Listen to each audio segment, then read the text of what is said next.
Mic check, 1 2 1 2. Shalom, shalom. Can you hear me out?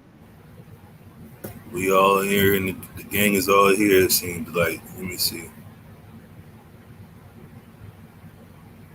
Can you hear me? Are we live? Yes, we are.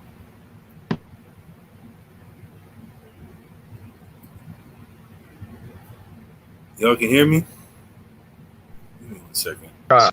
I can hear you. I'm not sure if you can hear me, though. Okay, one's in the chat. I know what that means. Kashab, you there? I don't know if you can hear me on here, bro.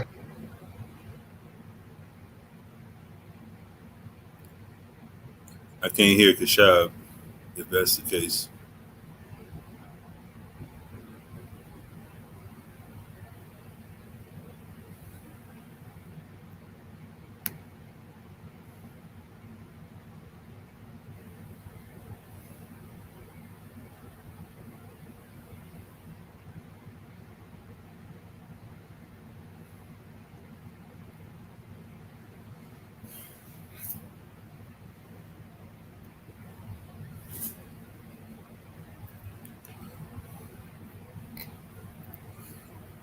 We are live. We are live. Hold on.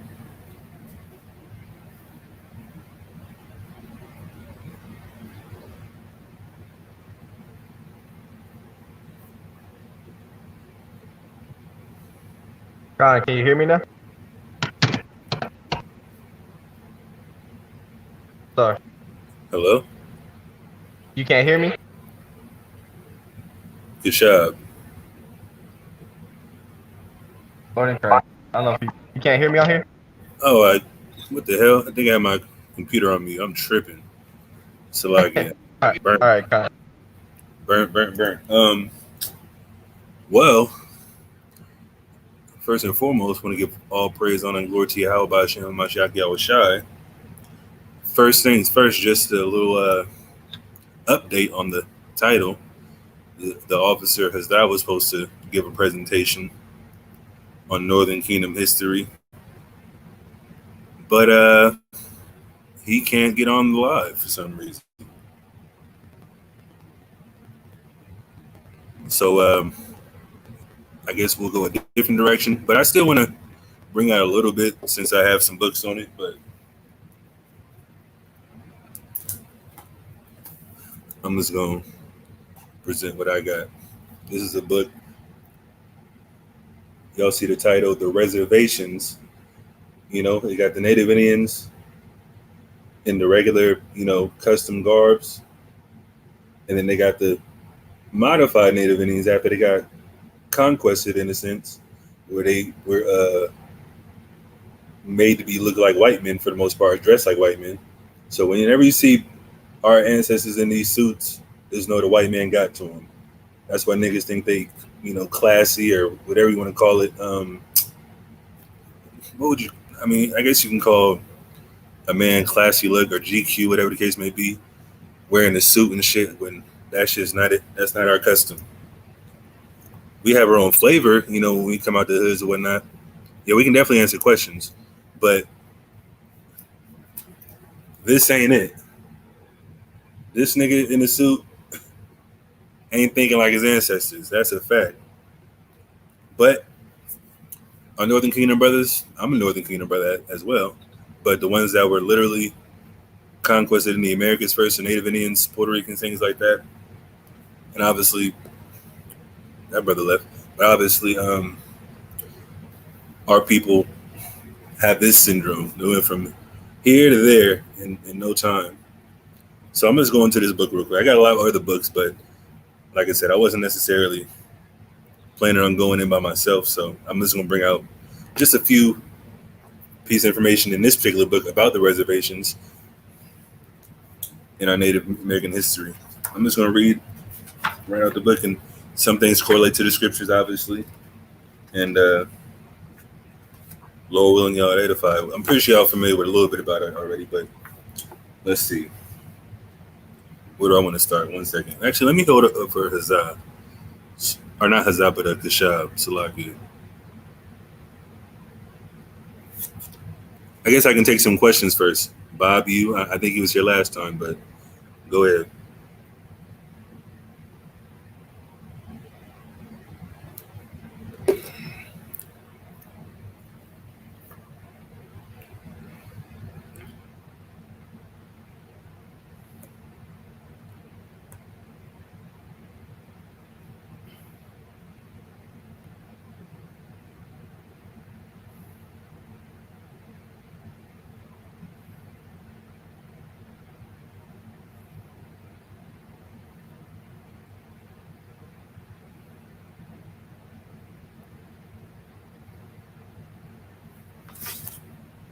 Questions.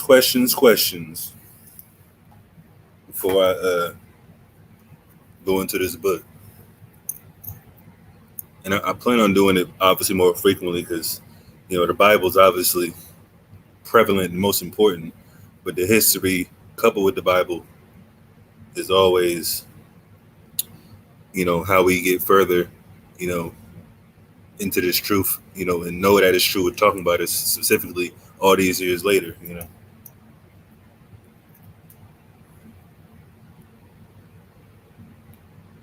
Yeah, any questions? Any questions is fine.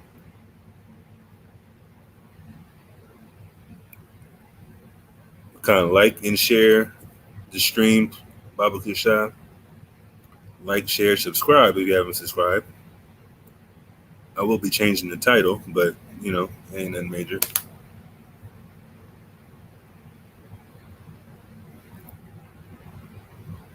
Whoa.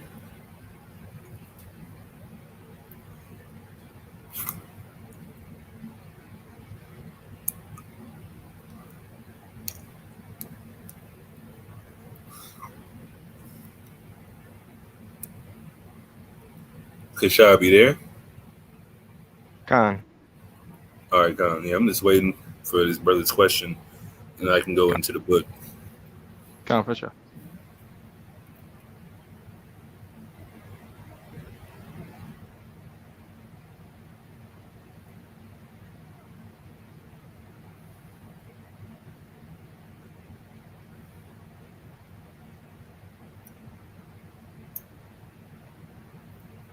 What do you do if your wife's unable to receive the truth?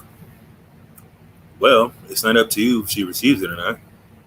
But give me 1 Corinthians 7, Kashab.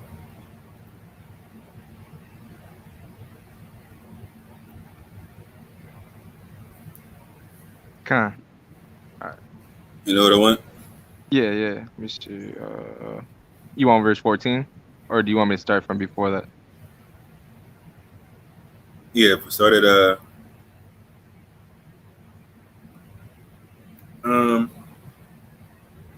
Or 13? start at 10. Okay, Khan. This is 1 Corinthians 7 and 10. It says, "And unto the married I command, yet not I, but the Lord, let not the wife depart from her husband. Uh-huh. But if she depart, let her remain unmarried, Let her or remain married. Or what? be reconciled to her husband." Yeah, reconcile. Y'all have y'all issues. Y'all can't live together for a while. Separate for a second, come back. And y'all be better than ever, or at least work on the issues y'all didn't want to work on while y'all were living together. Go ahead. And let not the husband put away his wife. Yeah, don't put away your wife. You don't want to cause her to commit adultery, or you be the reason for it. Go ahead.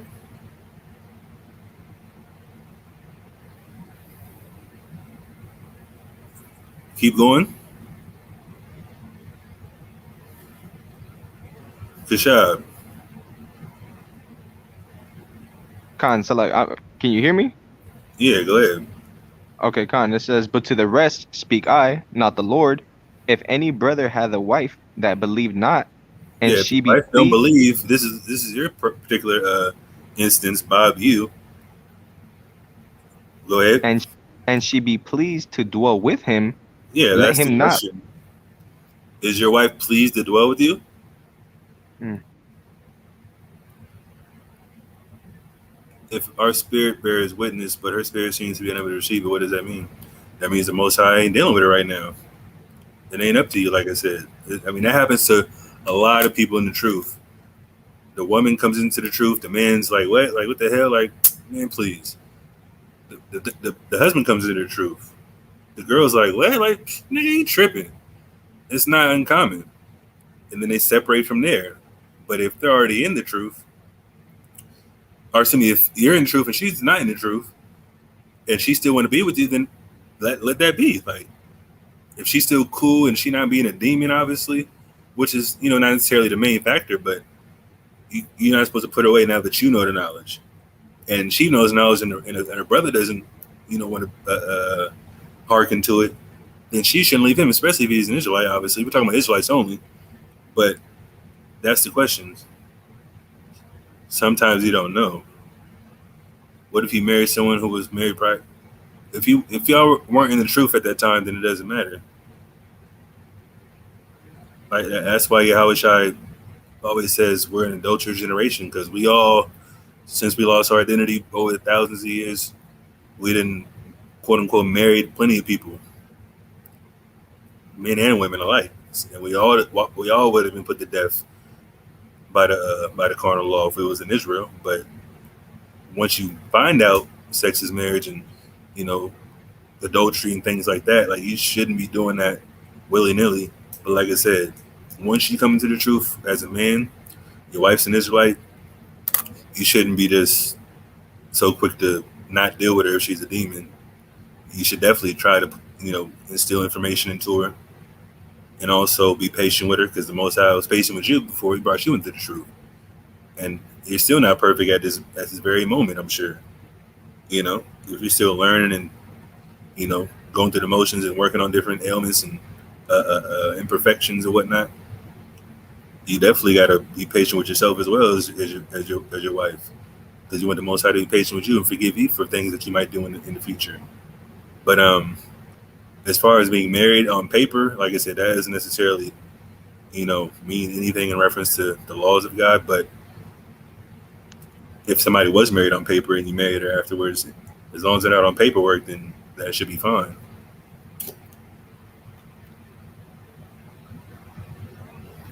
Especially before the truth.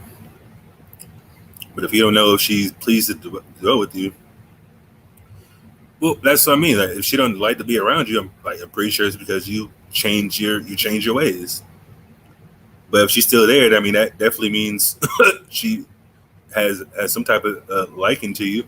So you can't really think about that. You just got to walk your walk, honestly, and tell her, okay, this is what I'm on, this is what I'm doing. You can rock and roll with me, or hey, the Most High lets you go, then what can you do? You're not putting her away on your terms. But if she leaves on her own, then, I mean, that's different. So like I said, that happens a lot. Go right back into the world, and vice versa. Women go back to the world, men go back into the world, or y'all both stay together, and it's just ruckus. It's a circus, in a sense. But keep reading, Kashab. Did you finish that? Khan, or I'll start again at verse 12. It says, "But to the rest speak I, not the Lord.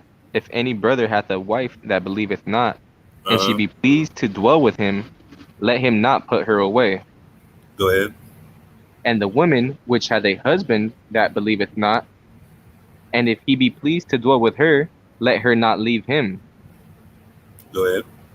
For the unbelieving husband is sanctified by the wife, and the unbelieving wife is sanctified by the husband." Exactly. She's sanctified by you. Why? Because eventually she's still gonna be under your rulership and the dominion in the household. You're not gonna be allowing her to sin per se. Obviously, she's still listening. She might not recognize herself as an Israelite, but if she's listening to you, still doing what you're telling her to do, and also, not eating unclean foods, not allowing you to, or you're not allowing her to, willfully sin, even though she might not wear fringes per se, or still go to the club or bars, or whatever the case may be. You just gotta teach her, and like you said, be that example. Because obviously you love her, and you want her to be you want her to, be your rib in the truth. And that's what we all want. Somebody come into the world, or y'all both come out of the world into the truth. that's the ideal situation. Y'all just transition into the truth slowly but surely. You might be a little bit quicker. Like I said, most I might, put a spirit in her a little bit later down the road. But if she just I keep reading actually this next verse. Con. Because actually we were just talking about this amongst the officers last week, I think, or 2 weeks ago. Con. It says, else were your children unclean, but now are they holy. They're not holy because you're still ruling the household in righteousness and they're following your lead. And you're not allowing them to do sinful things. Go ahead. But if the unbelieving depart, let him depart. Yeah, let them depart. You can't force somebody to stay with you, especially if they don't believe in the truth. Like, it's not necessarily you putting her away. You're not telling her to leave. You're not giving her ultimatums. You're just living your life, giving her instructions. And if she don't want to, get down, listen, you can't force somebody to get into the truth. Not your parents, not your best friend, your significant other. Most High set it up that way. He said he's going to divide households. Your mother and father, whatever the case may be, your spouse, anything. So you can't force the issue. Go ahead.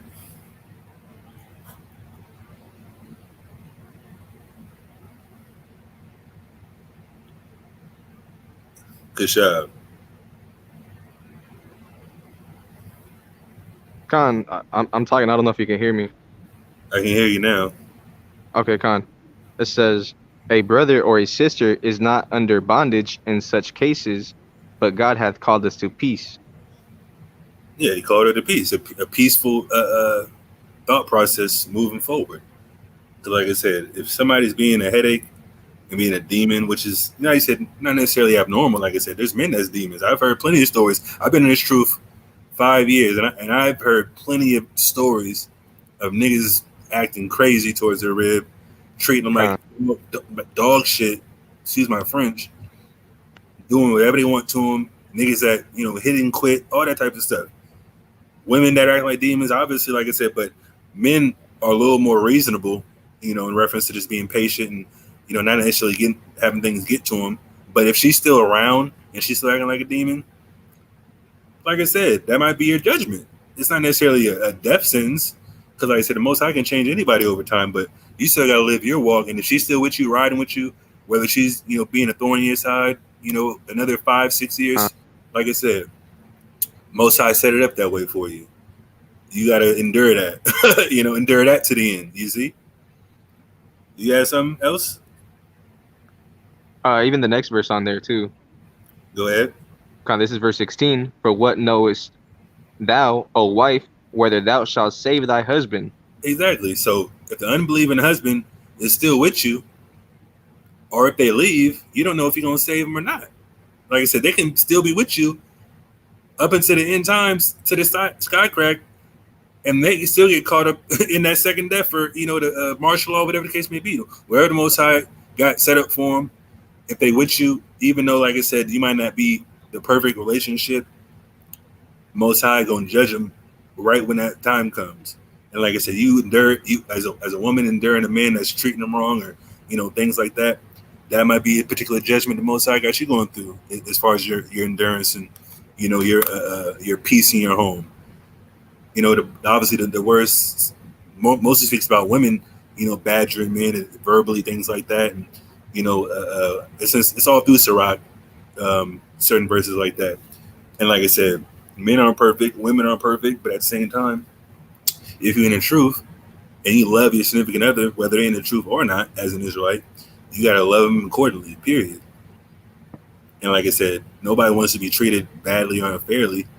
Like I said, although it happens, but if one person's acting negatively and things like that, you can't retaliate in a negative fashion, because the Most High Holy Spirit is supposed to be in you, and you're supposed to love them and show that love for them. Like, okay, if you treat me like this, even though it's wrong, I'm still not going to treat you that way, because I know the Most High is looking at me differently, because I've changed my lifestyle, my mindset, and vice versa. The man might be living upright and things like that. The woman might be doing them dirty in certain aspects, talking to them vulgar, running around town, not necessarily committing adultery, but just doing everything against the grain. Everybody knows that terminology, going against the grain, not listening, being unruly, not cleaning the house, not taking care of the kids if that's the case.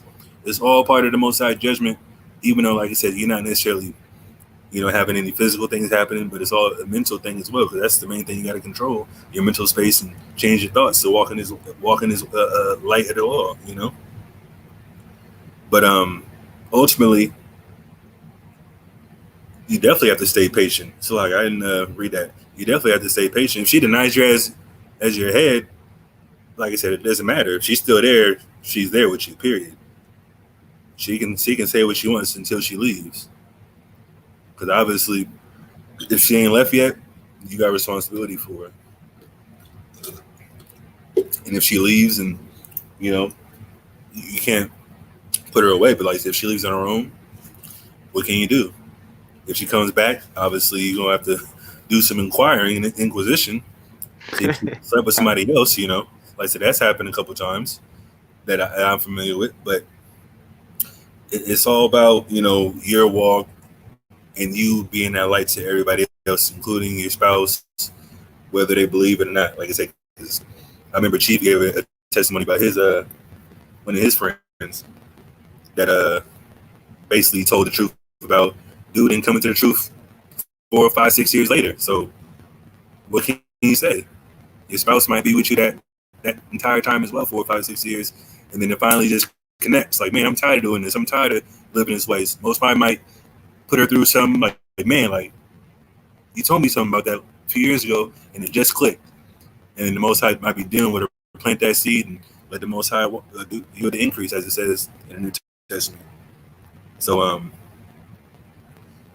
hopefully that answers that question in that regard. Shalom, I scope. Verse right here. Huh? I said, let me just finish the verse. Go ahead. Kind of says, or how knowest thou, O man, whether thou shalt save thy wife? Exactly. That's what I'm saying. It's not necessarily about that particular instant gratification or instant, change, because you didn't change.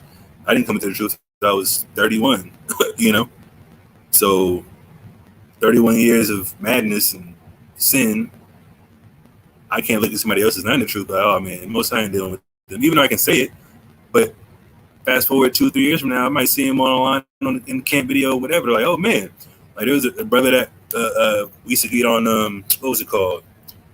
A website called Tiny Chat, where it was like a live webcam, like kind of like a chat room, but it was webcam. So he was cam up all this stuff. This is like back in like 2010, 2011. Chief even knows about it, and Chief actually knows the brother I'm about to mention. So we fell off for a second. The website got lame, obviously. 5, 6, 7 years later, I see him. I'm at him on Facebook, and I see him talking about the Israelites. I'm like, oh man, like what's up? Like, you know about the truth? He's like, yeah. I'm like, oh, praises. Guess what? That brother's in the truth now. Smoke. We used to go to the club. Like, I don't even want to get into the story, but long story short, we went to Oakland one day because we out in the Bay Area. I mean, I'm in Northern Cali. He was in Vallejo. We was like, let's link up, let's go out. We went to Oakland. I went to his house, stayed the night at his house. Went to Oakland one night. It was cool. Next night, let's go to San Francisco. Went to San Francisco. Dry as hell. Went back to Oakland. Same spot we went to the night before. We got there late. So by the time we was in line, as soon as we got to the door, they was like, we were at capacity. But that was through the Spirit. So we was walking around, the club, what niggas do, parking lot pimp, whatever you want to call it. We was smoking weed and shit at the time. We still in the world, obviously. So this is all a story to say the Most High works with people differently at different times. So we circled the block again. We hear the club about to get out. We're like, okay, let's go to the front. As soon as we get to we were walking towards the front, we hear like commotion and screams, like women screaming. We're like, what the hell? No, actually, Sloggy. Let me slow down. Before that, we was in the car, rolling blunts and shit. Like, there's a car parked right next to it. We see like 3 dudes walk up to the car, open the door, niggas grab straps. I'm like, oh shit. But through the Spirit, the dude I was with knew him. I'm like, what are the odds of that?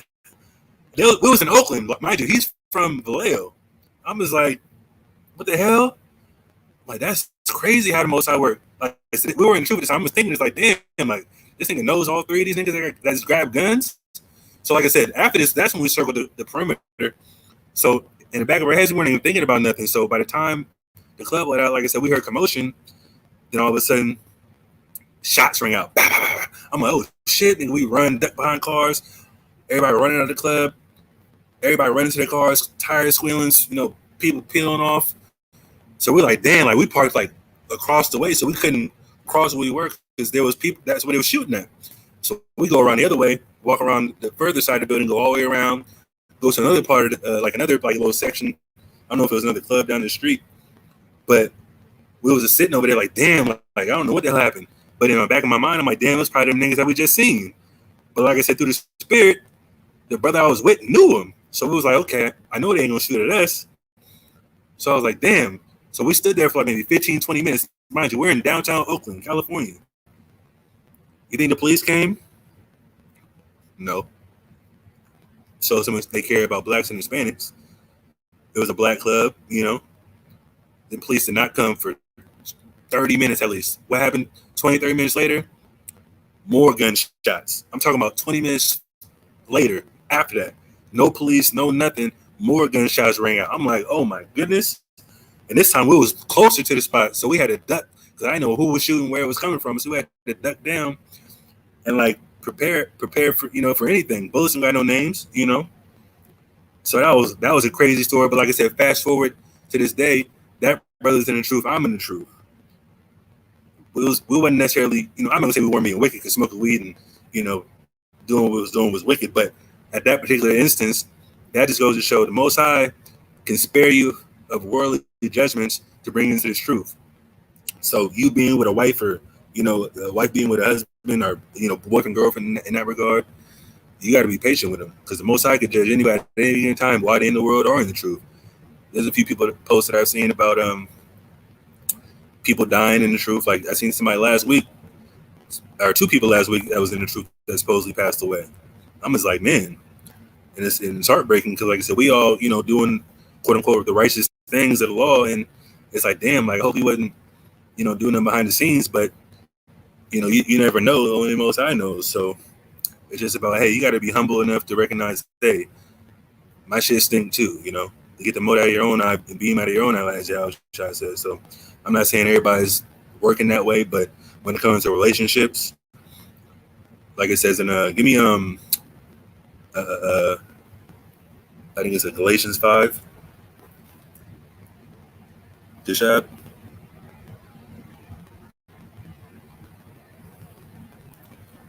So like Ephesians 5. Okay, Con. Give me 5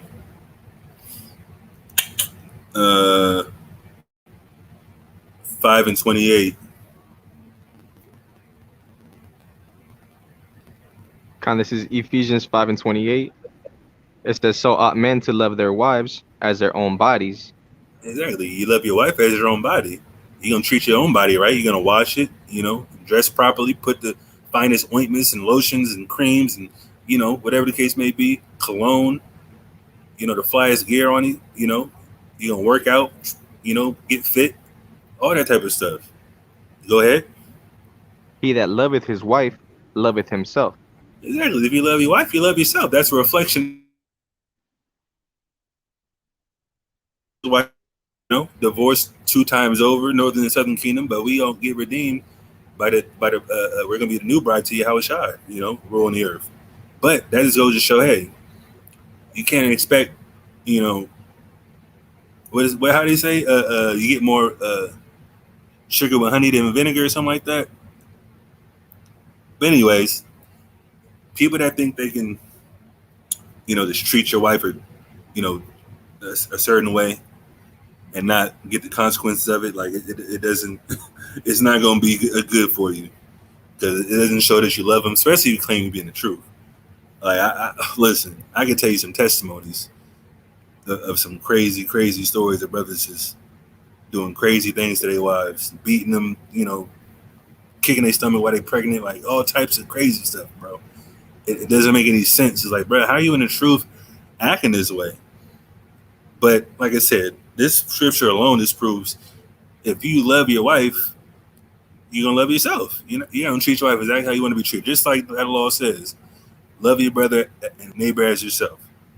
It's the same concept, but this time it's somebody that you lay with, procreate with, whatever the case may be, and you're supposed to be a standard to other relationships in the truth and in the world. But read the next verse. Con.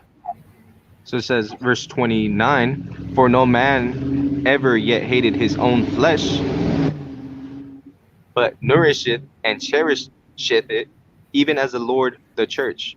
Exactly. It's making a comparison. You nourish and cherish your own flesh, which is your wife, who's you're supposed to become a one flesh with by, laying with her, things like that. Having that personal relationship even further than, the rest of your brothers in the truth. You're going to tell your wife things you ain't going to tell other people for the most part. And you might tell your brothers things you might want to tell your wife, but at the same time, as long as it's not, demeaning or, letting out certain, not necessarily negative aspects of the relationship, but because everybody needs counsel and things like that, and releasing tension and stress by just talking about it. But it's just referencing you treating your woman as you want to be treated, just how the Most High is supposed to be treating us, and how are you going to treat the church eventually, as is like that, as the holy people, of the earth, and that's how it should be. I mean, that's a sidebar ultimately up to this lesson, but it kind of ties in per se. But that's all I had on that. But you had something. Even verse 33 on this, verse 33, it says, Yeah. nevertheless, let every one of you in particular so love his wife, even as himself, and the wife see that she reverence her husband. Exactly. Reverencing your husband means what? Or Salak, let me start over. You love your wife as yourself, which is it should be common sense. Protecting your wife, her emotional, physical, and financial state and well-being, and obviously she's the one that's bearing your children. Lord willing, the Most High grants people with that. Why would you want to treat her a certain way and have her, run off or give her that inclination that she can't run off because you ain't treating her right? Because that's what happens. Women don't get affection and attention and love and everything that you're supposed to as a man, and then she runs off and commits adultery. Oh, somebody else is showing me more attention than my husband. Let me just go with him because I feel better with this guy. It happens all the time. It happens all the time. Like it doesn't. It's not too much difference in the world and truth, except for obviously we're supposed to be above and beyond how a worldly person thinks and how we're supposed to treat each other as a wife or as a family in the truth, as the 12 tribes. So reverencing your husband comes with a whole bunch of details as well. Submission to him, listening to him, not necessarily being a guinea pig or, a yes person. But at the same time, if he's providing for you as you should, loving you as you shouldn't have no issues submitting to him and listening to him and cooking and cleaning and taking care of the household. And obviously, if you want to be a stay-at-home parent, obviously I can plan that out accordingly. If y'all both business savvy and, go get it, hey, that's good too. But y'all got to be on one accord as that one flesh, But anyways, I don't have as many precepts as I should. Actually, this is what I was going to do. So like, I'm going into the book. I am tripping. I am going into the book. Let me share, or not share. Let me go back into this. So I can. Shalom, everybody. Again, if you didn't see, this book is called Reservations. I read this book a while ago. I wish I show you my bookshelves, but my house isn't as tidy as it should. But anyways, I'm just going to show you the before and after, like I said before. Look, this is the before, same guy. Look at him now. This is what a white man does: strip you of your culture, rape, rob, and murder your peoples into submission. And now you got the white boy Billy Bob Thornton haircut, with the suit and tie on. Madness. I'm lagging.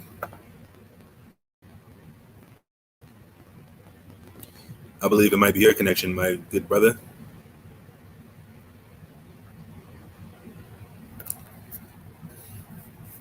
If I'm lagging, put a 2 in the chat. I'm gonna just continue. Again, a group of brothers.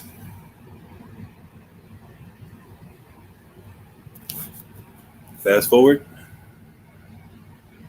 cooning, samboing as they call it, checking and driving for massa. And there's a reason for it. There's a reason for it. I'm gonna read a few excerpts from this. Man, this is crazy. Our young Gadite children. Guess what happened to them? Get down and lay down. You see? So, and it's the same thing, you know? It's the same thing all throughout this book, but it's gonna go into the history. Okay, here we go. Let me see where I want to start at. This how spiritual it is. This how crazy this book is. I'm just gonna read what I got stuff highlighted already, so I'm just gonna read the highlighted sections that relate to a little bit of the Native American history. So let me start where I highlighted. A mysterious epidemic brought to the forest of the American Northeast by European seafarers swept through the Indian settlements from the Saco River in southern Maine to the Quinnipiac River in western Connecticut. The disease, probably smallpox. Everybody knows the white man brought smallpox and all that garbage to the shores of America when the natives were here and wiped them out that way. Or plague, destroyed entire communities, wiping out perhaps 90% of the population. Didn't that sound about right? So it doesn't make sense how, just a sidebar, these Negro-only idiots trying to say, oh, well, the original natives were black people. But if that's the case, 90% of you are dumb enough to get smallpox blankets and get wiped out by the white man in your own land. So make it make sense. But anyways, so it says entire communities wiping out perhaps 90% of the population that may have ranged as high as 144,000 before the pestilence struck. Isn't that crazy? Isn't that an interesting number they will put in this book? Most High to make no mistakes. We're going to go in to the next highlighted point. Almost from the beginning, the fortunes of the Massachusetts and the Puritans moved in opposite directions. Soon the colonists had broken their dependence on Indian generosity and no longer needed the Indians' expertise in gardening, hunting, fishing, or woodcraft. We all know what that means. Give me that Isaiah, or Psalms 55. Kashab. God, they would be Hellenized, Shashar. I seen that earlier, so I can. You know what I want? Psalm 55. 21. Con. This is Psalms 55 and 21. 20 and 21. Okay, Con. And it goes, he hath put forth his hands against such as be at peace with him. Yeah, the white man put it for his hand to such as be at peace. The Native Indians were peaceful. It just clearly showed that Puritans broke in their generosity. They don't need you. They don't need these Native Indians to teach them how to hunt, fish, or do any woodcrafting in America now. They don't need to show you how to survive the winters. You taught us for about 2, 3, 4, 5, 6, 7 years. Now I already know. I know what to do. I don't need you no more. Guess what? Here goes a smallpox blanket. Now you're dead. 90% of you guys. Get out of here. That's how demonic the white man is. Keep reading. Con, his words were softer than oil. His words were softer than oil. Hey, let's make a peace treaty. Sign this. Sign this. Native Indian don't know what no goddamn paperwork is. What the hell am I signing? I'm agreeing with somebody that just got here on my land. Most High allowed it to happen. We're disobeying the laws. Read. Con, his words were softer than oil, yet were they drawn swords. Yet were they drawn swords. That's what happened. 90% of the population in that area gone for trusting the devil. And that's what people still doing to this day. Joe Biden is the what? Everybody that has over 100 employees And guess what? Go ahead and get this in your arm. There's a lot of things coming out about that. I found out a couple weeks ago. You seen the video where Buddy had the black light, Kishab?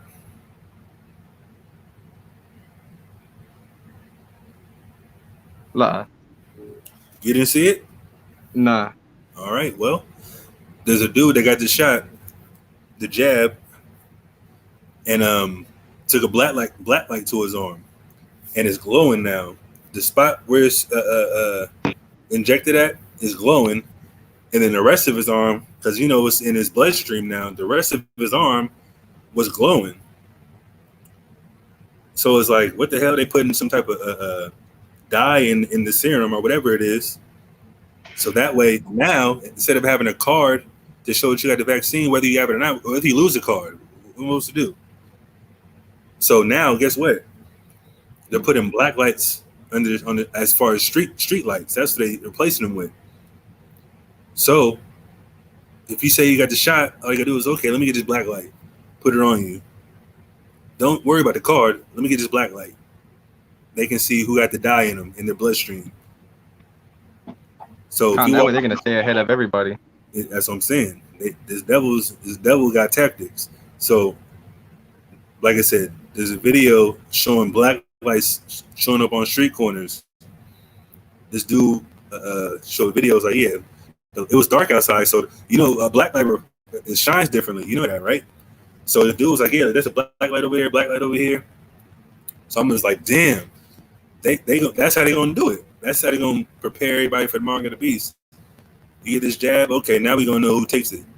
You get under this black light, okay, you good, you can pass through. They're gonna start putting it in the stores, I'm pretty sure. Who that? Forrest is the one? No, that's on me. I'll do my laptop. Oh, I'll remove the other one then. All right, it's good. What, you in the wilderness or something? I'm in this man's balcony, man. I'm in the balcony out here. Oh, gosh. You can see me just because I got this yellow shirt on. Yeah, I know. But say something again. I think you echoing. Oh, it's because I have my phone on still. Oh yeah, okay, come on. But yeah, that's what they got. That's what they're doing. Oh, this guy joining. Okay.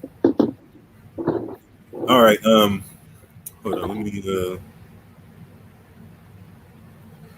There we go. So basically, that's what they got going on. No, I ain't gonna do that. So that's pretty much they got playing. I don't know how I got to that point, but anyways, read that next verse where I had you. Verse 22, it says, "Cast thy burden upon the Lord." No. 21. Okay, verse 21. The words of his mouth were smoother than butter, but war was in his heart. War was in his heart. He showed me the way. Showed me how to, fish, hunt, get some carpentry down. Now you're out of here. I want your land now. And I'm gonna go into the book. Let me keep reading. And this is spiritual. Like I said, everything in this book is through the Spirit, and I'm gonna read it. Like I said, I haven't read this whole book yet, but the points that I did come across is all you need to hear tonight. So I'm just gonna go into it, and then, like I said, Lord willing, we get to a little bit different topic. Like I said, I'm prepared fully for the Northern Kingdom history part, but this book got plenty of gems in it, and like I said, there's plenty of verses to couple with it. So this is the next page, highlighted portion. In November 1646, legislators of the Massachusetts Bay Colony voted to create a new kind of community for the encouragement of the Indians to live in an orderly way amongst us. An orderly way, what does that mean? The white man's way. The spiritual architect of this idea was John Eliot, the 42-year-old minister of the church, First Church of Roxbury, and the colony's most prominent Puritan missionary. You know what missionaries are for, right? Indoctrinating people. But this one gets specific in the next few pages. But this is the key point right here. Eliot was convinced that the New England Indians were descendants of the lost tribes of Israel. Interesting. How would he come to that conclusion? First and foremost, he reads his Bible. He's a missionary, right? You got to know the Bible to be a missionary, to go out and preach the quote-unquote gospel that they believe in. But let's see. He was so determined to convert them to Christianity that he mastered their language. That's how deceptive this devil had to get. He had to master the Indians' language to communicate with them better, to indoctrinate them with their philosophy. It's crazy. And spent his spare time translating catechisms, psalters, primers, grammars, and of course the Bible into the Massachusetts dialect, the dialect of the Native Indians that lived in Massachusetts. So I just looked at this word. What is it? Catechisms. It's a summary of principles of Christian religion in the form of questions and answers. What does it say? Used for the introduction, or excuse me, used for instruction. So kind of how we teach, like we ask questions and basically build upon the questions that we ask you. So if you don't know nothing about the Bible, and obviously if he believes that they're the children of Israel, the spirit's going to probably resonate with it for the most part, but there's a deception behind it because he wants to indoctrinate you to the Christian philosophy, just how the slavery in America with the quote unquote Southern Kingdom happened. They put black preachers under the subjection of the white people, and had the black preachers teach the black slaves. And this is gonna go into that too. Let me get further. Slide here. Eliot believed that by living like Englishmen and worshiping the Puritans, the Indians will be reduced to civility. What do you mean reduced to civility? They're not civil without you crackers involved? Is that what it means? That's what it says to me. What do you think, Kashab? I was gonna say that's exactly what it is, because even in the Catholic religion, when you're going up to be Catholic, you go to something, I don't know how they say it in English, right? But it's catecismo in Spanish, and they pretty much, you go there every week and they teach you everything. They indoctrinate you right there, right? Yeah. And you're supposed to do that in order to do your first communion, right? When you get the bread and the wine and all that stuff. Yeah. Madness. All right, let's get to the next one. Let's see. This is the sad part about the natives, how they folded. You know, there's a reason why they folded, like I said, but let's just read about it. For a variety of reasons, most of the Massachusetts cooperated, at least outwardly. When asked why he prayed to the Christian God, one convert explained, "Because I saw the English took much ground, and I thought if I prayed, the English would not take away my ground." Reeling from their terrible setbacks, many Indians had lost faith in the spiritual powers of their medicine men, or powwows as they called them, an Algonquin word that would eventually enter the English language as a term for any Indian gathering. Since the arrival of the white men, the old sacred ways no longer seemed to work as they had in the past, and some Indians saw the religion of the newcomers as a panacea for their misfortunes. Interesting. So they learned the ways of the Christian God, which is a white man's God, and they thought praying in that particular form would get their land back, which is madness. Madness. I'm not going to ad-lib on it. I'm just going to go into the next portion. This is a very next sentence, actually. Actually, let me define that word panacea, because I looked it up earlier as well.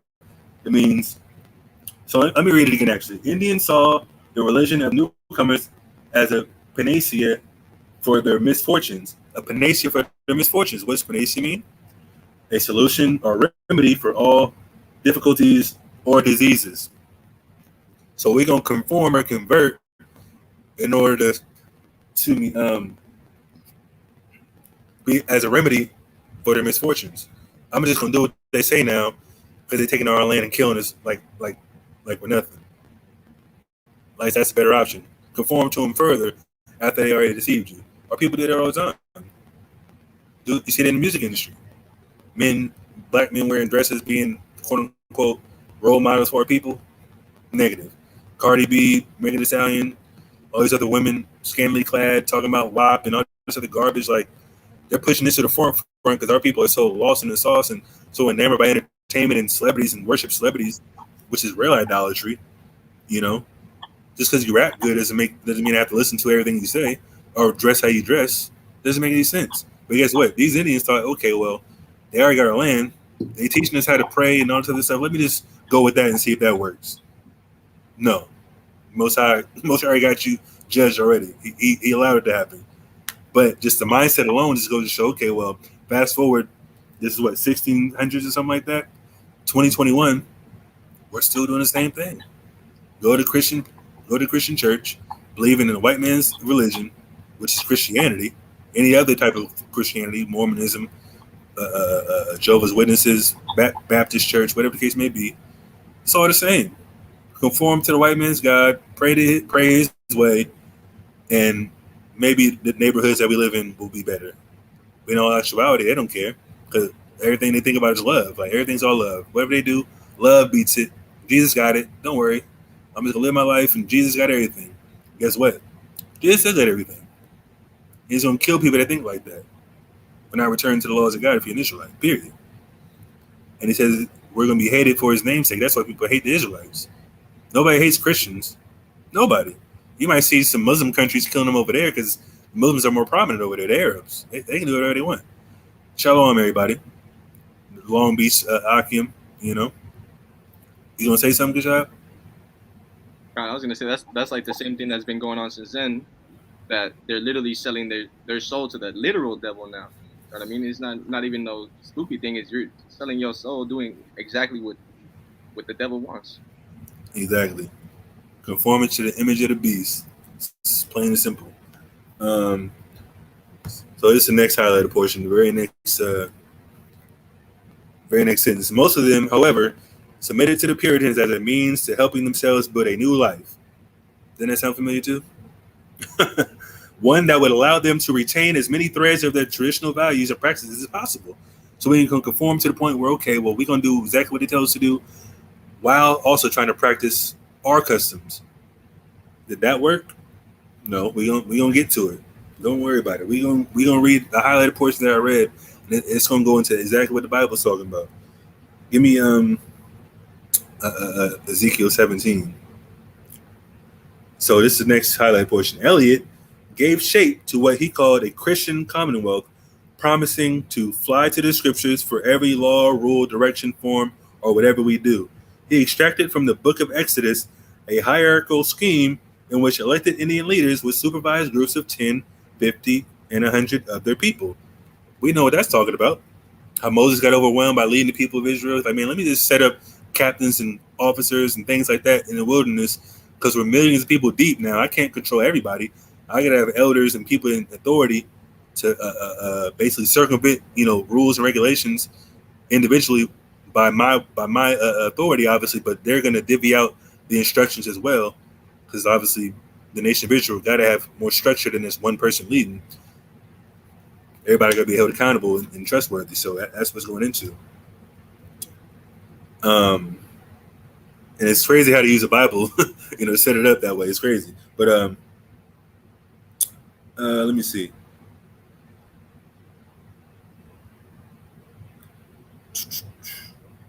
But ultimate political control of Natick, however, rested with Eliot and the Puritans. So whatever you got going on in your powwow, wherever you want to call it, your own land or jurisdiction of a land you have, you can do certain things, but ultimately everything is run by the Puritans, the white man. That's what it's saying.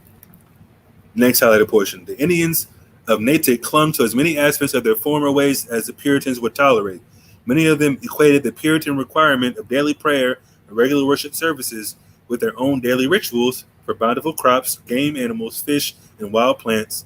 The major Christian holidays fit nicely with the Indian pattern of seasonal ceremonies that maintained the reciprocal relationship between the natural world and the world of the spirits. Meaning what? They practiced customs. Obviously, they had Israelite customs as well. This is what it's going into. Because it said, obviously, the Christianity is based off of, quote-unquote, Roman Catholicism, which they mixed and mingled, quote-unquote, biblical holidays with these pagan holidays, even though the dates don't really mean a thing. But it's still around the same time period. Like Christmas isn't necessarily Christ's birthday, obviously, but it's still around the time of what? Quote-unquote, New Year's in a sense. Even though our New Year's in the spring, their New Year still represents that particular time frame. So what else do they celebrate? Halloween. Halloween's what? Around October, quote unquote. Obviously, this month we celebrating Feast of Trumpets, Tabernacles, and then obviously next week is Day of Atonement. So let's keep reading. The Indians also had to accept new strictures. However, they were compelled to comply with the Massachusetts Bay Colony strict legal code, as well as with local laws that were specifically designated for Natick by Eliot. One law, for example, forbade the Indians to perform outward worship to their false gods or to the devil. All customs and habits that conflicted with biblical injunctions or endless prejudices were banned. Meaning what? They thought what we did was of the devil.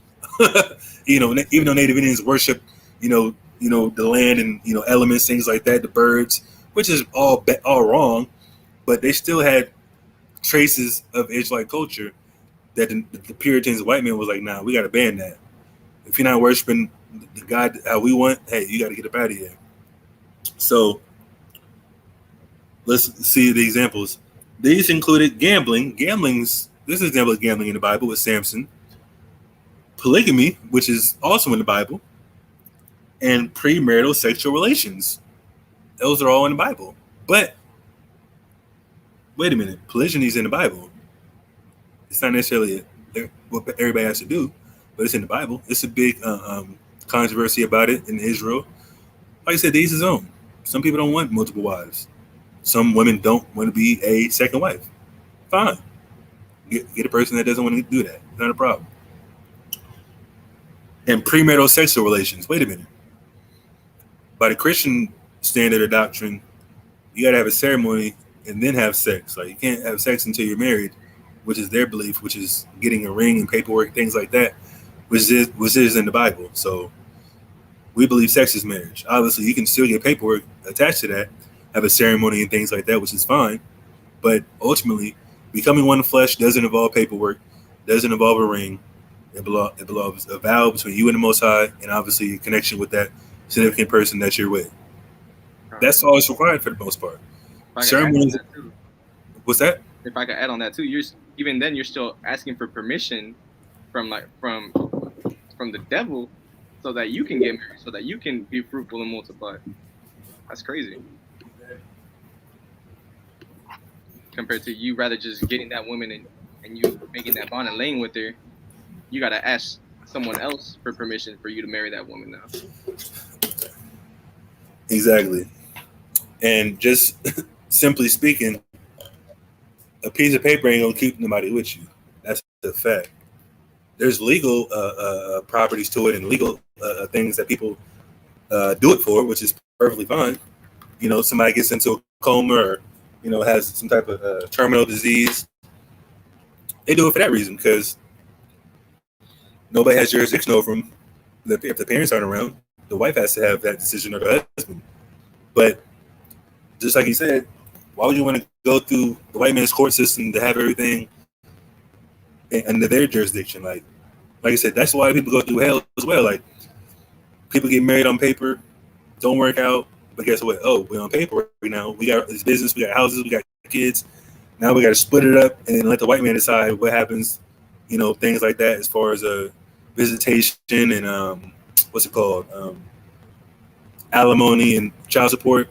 It's like, I understand people aren't necessarily they're not what they should be as far as taking care of their kids, things like that. People in the truth have that same problem as well, I believe. I haven't heard too many stories of that, but I'm pretty sure there's deadbeats. Actually, I know one person that comes to mind. I'm not gonna say no names, but brother just go around sleeping with women, leaving them. That's not a good thing. There's no paperwork involved, but if he was a true righteous man in the Most High, he'd stick with that woman regardless.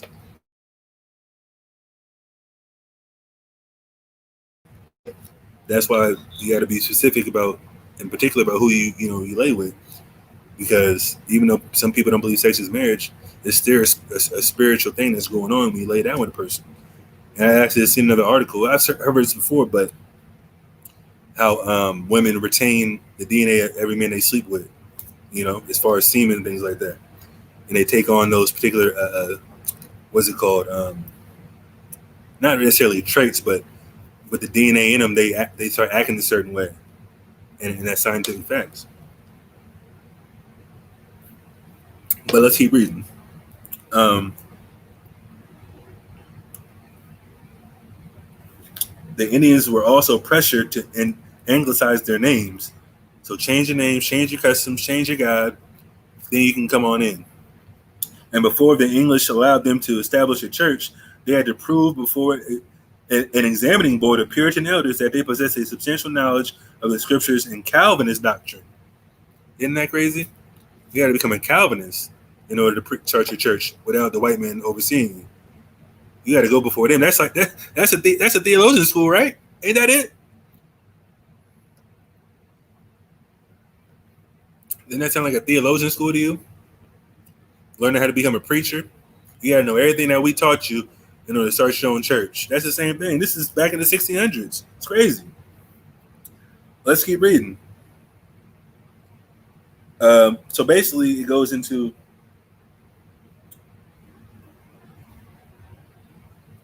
actually, I didn't even highlight this part. Let me read this actually. The Indians themselves regulated how they dress. Males usually prefer traditional clothing, deerskin moccasins, leather leggings attached to a leather breechcloth, a mantle of bearskin, or a blanket. But some native residents adopted European dress as a means of winning the acceptance of the Puritans and their God, who is a devil, which is them. Hairstyle was another matter. Traditionally, some warriors wore the left side of their hair long and the right side short to accommodate their drawn bowstrings, and others shaved their heads entirely except for a circular scalp lock of long braided hair on the crown. Eliot, whose goals were to convince, bridle, restrain, and civilize Indians, also to humble them, seized upon hair as a symbol of male pride and forced the men to cut it. Doesn't that sound familiar? What does that sound like to you, Kashab? Something similar that happened? That's the same exact thing they were doing to the natives. No, we're talking about the natives. I'm talking about somebody else. What does that sound like? What do you mean? In these times? Not in these times. Just you mean like the army and stuff, or what? No, I'm talking about the Negroes. Negro slavery. They was having us shave our beards. Actually, not us. I'm but I'm saying the Negro people had to shave their beards. And fast forward now, guess what? Before you walk into a job interview, what you gotta do? Shave your beard again. Cut your beard off. Trim your line up. All that type of stuff. Okay. Hey. You gotta go on mute. I can hear myself talking. But brother, both of y'all can be off mute at the same time. That's why it sounds like that. So that's what it's talking about. Having your own hair or hairstyle is a symbol of pride, and they do that right now. Like I said, the women that got long hair, they discriminatory against them. Football players, track players, you got to cut them dreads, even though dreads are unclean to us. But like I said, some people wear them. Hey, most high gonna do what you gotta do with them. We don't necessarily think it's prevents your salvation, but we think it's unclean. As far as our particular stance. But guess what? It's a similar practice that the white man wants to enforce to separate you from your own particular style, because they can't grow their hair like that, and if it is, it looks nasty as hell, like a damn octopus. But anyways, that's just something that they were doing to Native Indians. So like it. Let me keep going.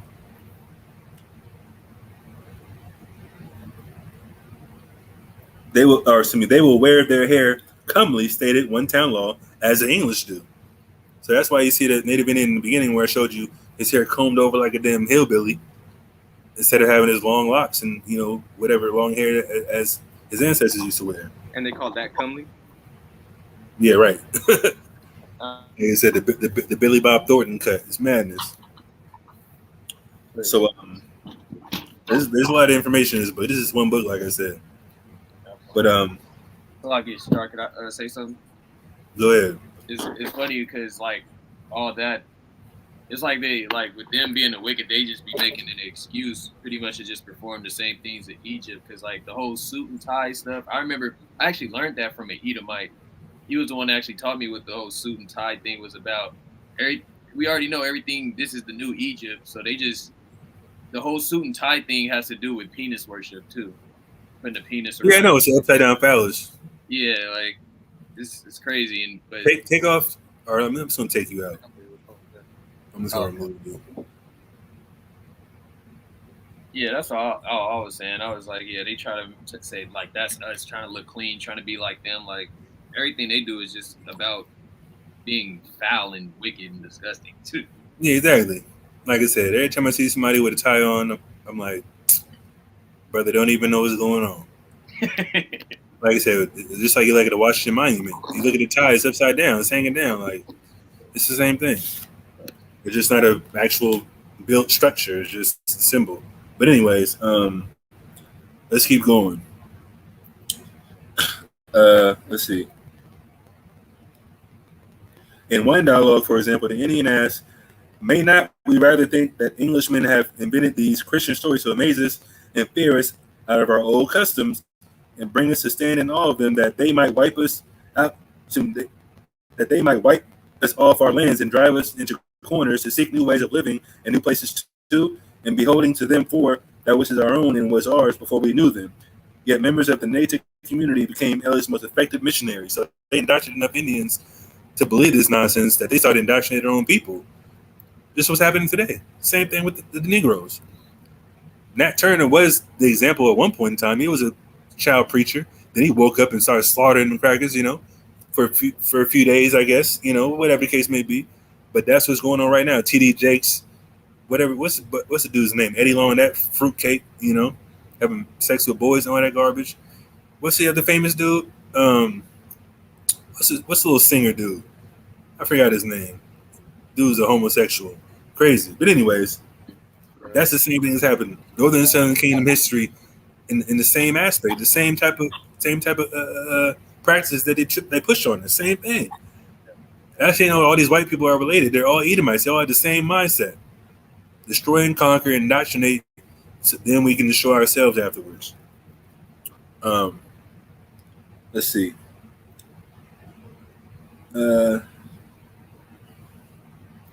Attired in somber coats, carabets, and shoes and stockings, they went forth to preach the Puritan version of the gospel among the neighboring tribes.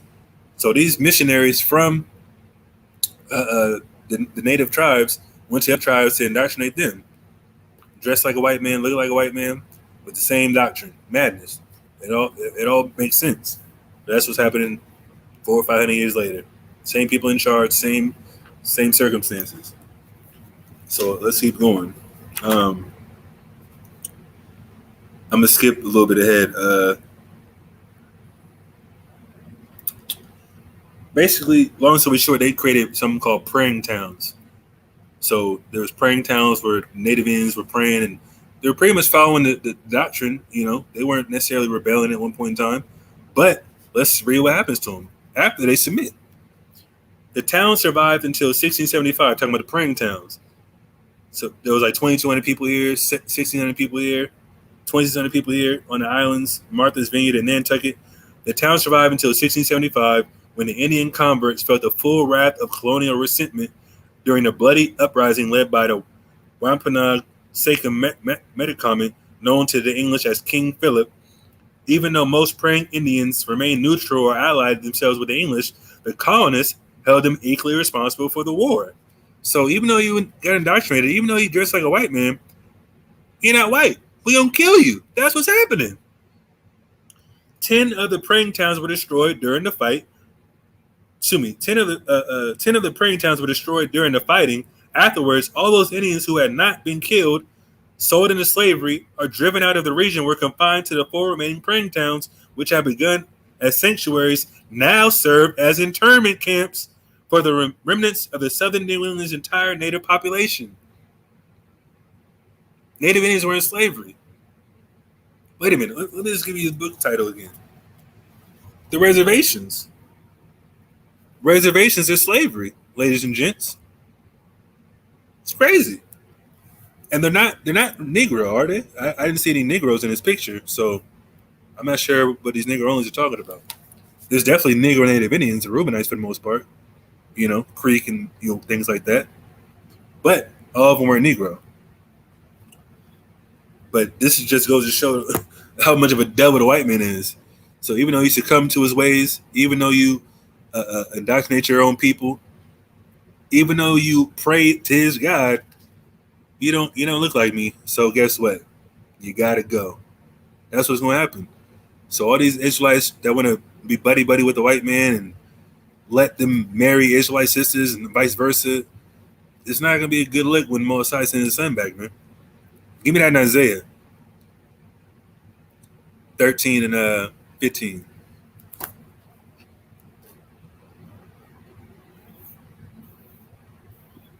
It's Isaiah 13:15. Everyone that is found shall be thrust through, Everyone that's found will be thrust through. Read on. and everyone that is joined unto them shall fall by the sword. Whoever is joined to them, who's them? The enemy of Israel. The main enemy of Israel is what? The Edomite, the white man, the devil the Bible speaks of.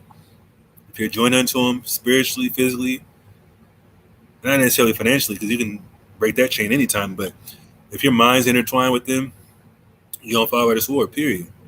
You don't want to give up Christianity. You don't want to give up their poor eating habits and abominable foods, getting indoctrinated by people that's the entertainment, all that type of garbage. Doesn't make any sense, man. You're gonna die in this place. All the sinners of Israel are gonna die. And if you're not conformed to the image of Christ as the elected 1/3, 2/3 of us gotta go. Lord, it's not nobody else that's listening on this channel are gonna see it in the future, man. That's what's gonna happen. But let's get back to the book. You have something to add? Anybody? I'm trying to find the York one from that Hazabi bringing out on there too. Oh, about the oh, yeah, I know what you're talking about. Yeah, let's go ahead and look for it. I'm just gonna go in.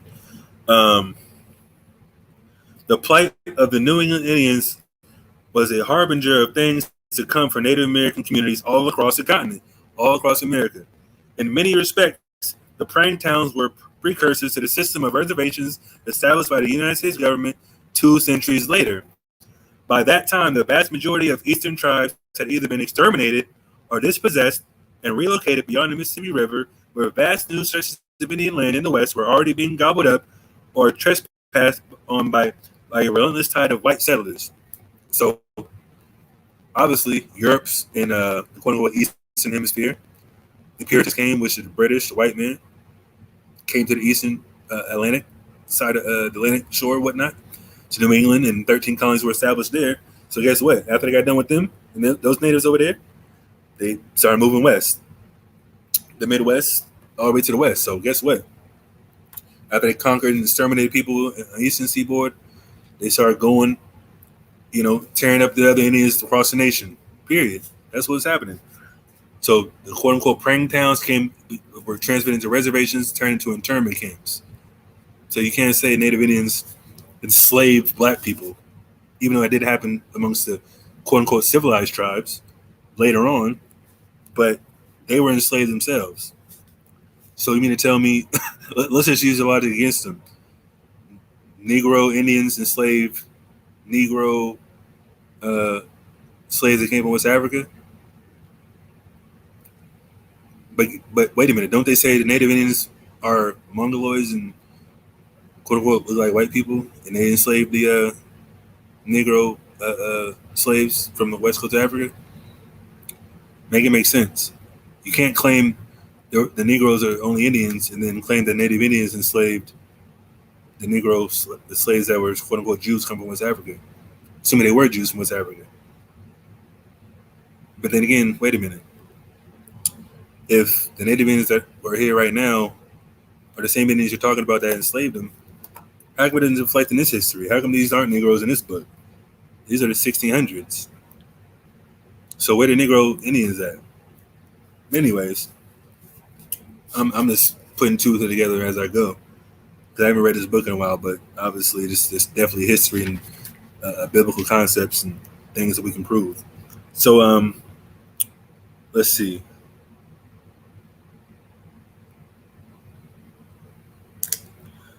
I'm going to skip down some more. And although the missionary fervor that shaped the praying towns was rarely present, the same impulse was at work to make over the Indian in the image of the white man.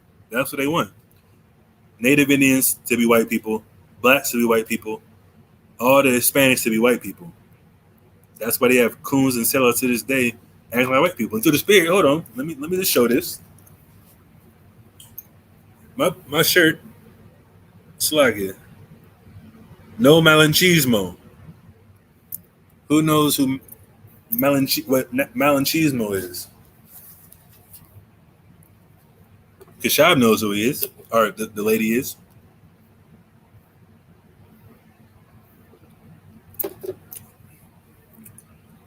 Basically, as far as this particular history, it was a woman, I believe in Mexico, or one of the Central American places.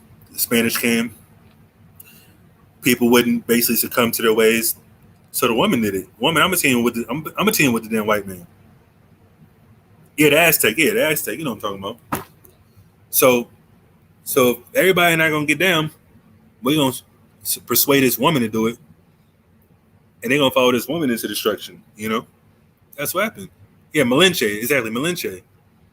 There was a woman that basically coerced her people into getting down with them Spanish, and eventually getting them slaughtered. That's what's happening. So this shirt represents that particular aspect. No malinchismo, no sellouts, no coons, no people that want to get down with the oppressor. Period. That's what it represents. I wore this shirt on purpose today, even though Kashab didn't necessarily have a chance to get on and go into his history. It's still prevalent based on this book that I'm reading. They got a movie, Ishar. I never knew that. I gotta look that up. Or you gotta PM it to me and show me, or at least the title, at least, so I can look it up. Yeah, they wanted to make Indians into white people. Same thing with the Hispanic people. Same way with the quote unquote Negro man and woman. You know, like it says in 1 Esdras 4, a man will run out of his wits for a woman. So if a woman gets sent to you and tries to butter you up, things like that, and then obviously in this time it was definitely a deeper, meaning to it, because all the people got slaughtered after that. But let's continue this book. It's comparing. I'm going to a little bit of history as well. Unlike the French and Spaniards who came to the New World largely to exploit its wealth, the French as fur traders, the Spaniards as conquerors and treasure seekers, the English wanted to settle down and replace the native population. Didn't they do that? Didn't they replace the native Indian population from, 1600s till now? Where the native Indians at? They hiding. I mean, I don't want to say they're hiding, Slogger. That's disrespectful. They're stuck on reservations, living poor in any ghetto or neighborhood in America, just like Southern, Central, and South American natives and things like that, Latinos. You can't say living in America is worse than any of those places, period. You can never compare to that. So Negroes trying to hate on the Hispanic tribes doesn't make any sense. They're living way worse than you could ever live. You get Section 8, you get food stamps. You can actually go to a store full of food and steal from it and eat. They can't do that. They don't have food out there. It's crazy. Even in Haiti, there's poor people in Haiti, which is the worst people that's living in the poorest amongst the tribes. Obviously, they have resorts and things like that, but the poor people, guess what? They eating mud cakes. They eating doo-doo. Literally says that in the Bible they're going to do that for not living up to the standard as a priest and teaching the laws. But I'm just saying all the tribes is going through it, but people that don't acknowledge the Spanish and natives as the Israelites, it just doesn't make sense. Like, there's too much history. It's easier to prove them being Israelites than quote-unquote Negroes. Yeah. All the artifacts is over here. All the history is over here. It's history in Africa and whatnot. But we were so mixed in with the Canaanites and things like that, that obviously we got to go by the customs and cultures and tribe names, things like that. This is Negro land, which is perfectly fine. We can prove that as well. But as far as the Native Indians and Hispanics, we know for a fact they're easier to prove they're Israelites. But anyways, let me keep going. Colonists thought of land as a commodity that could be bought and sold, cleared and cultivated, stripped of mineral wealth or of game animals, which is exactly what they did. What did they find in the earth? Gold, different type of gems. Not necessarily in America per se, but North and South America, they all have rubies and emeralds and sapphire and all type of stuff. Obviously, that's in over there in the Eastern Hemisphere as well, but they found all that stuff over here too. You go to Aztec land, they had, what was that jade mask? But you know how expensive jade is? A jade stone? They don't sell that everywhere. They want you to buy diamonds. But the diamond isn't worth a damn thing. I'd rather have a jade stone or a ruby or a sapphire or emerald. Those are way more expensive. If you think about it, a pearl, how often you run across an actual pearl?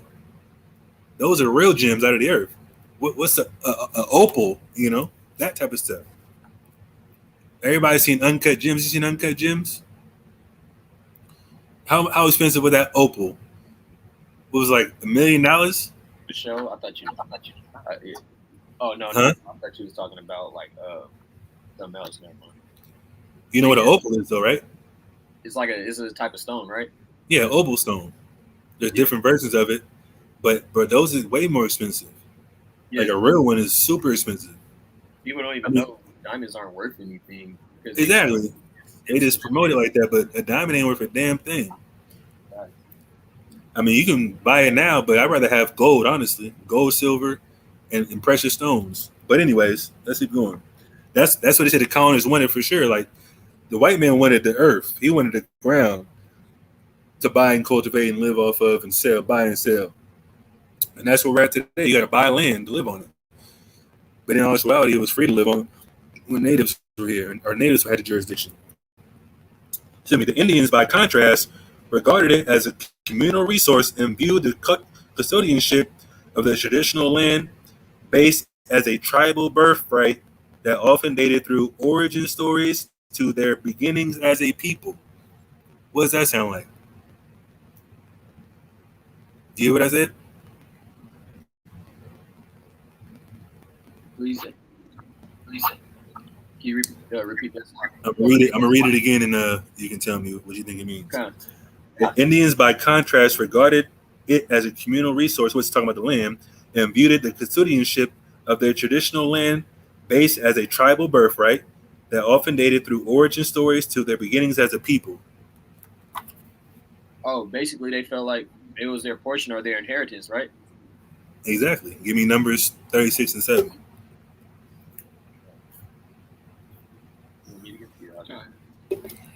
All right.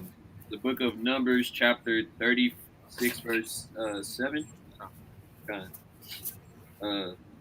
Numbers 36 and 7. It reads, "So shall not the inheritance of the children of Israel remove from tribe to tribe, for every one of the children of Israel shall keep himself to the inheritance of the tribe of his fathers." Exactly. So we were a lot of land and inheritance back in the ancient world, and the Native Indians treated it the same way. Our land is sacred. We pass it down from our family to our family, generation to generation. That's why when you see Native Indians tripping off their land these days, I mean, this is my ancestors' land. This is our land. We can't give it up. We don't want to move nowhere. We're gonna block tractors and construction workers. We trying to block everything because we don't want our land destroyed and be built upon with concrete and damn stone. That's what they were thinking about, because this is the only thing we got left. We already don't have no jurisdiction over it, but now you're gonna build on it too and build a pipeline through it, spool oil left and right on it. It's just crazy how devilish this white man is. We already know he's a sicko and he's a damn sadist, But that's how our people reacted to the land that the Mosai gave them, even though it's not the nation of Israel, but in America's, Native Indians still treated it with the same compassion and used it for the resource that the Mosai was created it to be. I got a precept. What you got? So Deuteronomy 33 and 20, right? It says, "And of Gad, he said, blessed be he that enlarges Gad." Right over here, he had the most of the land. So the person how he gets the land, right? If he has all that land, that person is blessed, right? But this person over here, white man, stole all his land. He didn't enlarge Gad. He made him smaller. So Exactly. Wicked. Exactly. And he's gonna overcome at the last, as it says in Genesis 49. So yeah, we're gonna keep going in this book. I gotta, like I said, I can still go into a lot more. Let me see where I stopped at.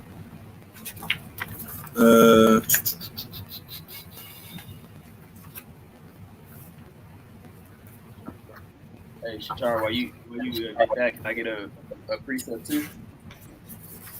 Go ahead. All right. So this actually a precept. I feel like it was good for the topic because it kind of links in. So just like let me see, Revelation. What is it? I think it's 13. Let me see real quick. Yeah. So we know like in Revelation, like 13 verse 67, it says that Esau was given, the power to make war with the angels, which was us and stuff, right? And the scripture I wanted to bring out was Sirach 9, 12 through 13. So if we know that he was given the power to make war with us, it kind of ties into each other. It says, delight not in the thing that the ungodly have pleasure in, but remember they shall not go unpunished to their grave. Keep thee far from the men that have power to kill.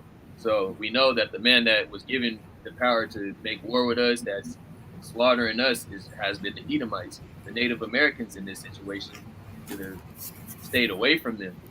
So it says, so shalt thou not doubt the fear of death, and if thou come unto him, make no fault, lest he take away thy life presently. Remember that thou goest in the midst of snares, that thou walkest upon the battlements of the city.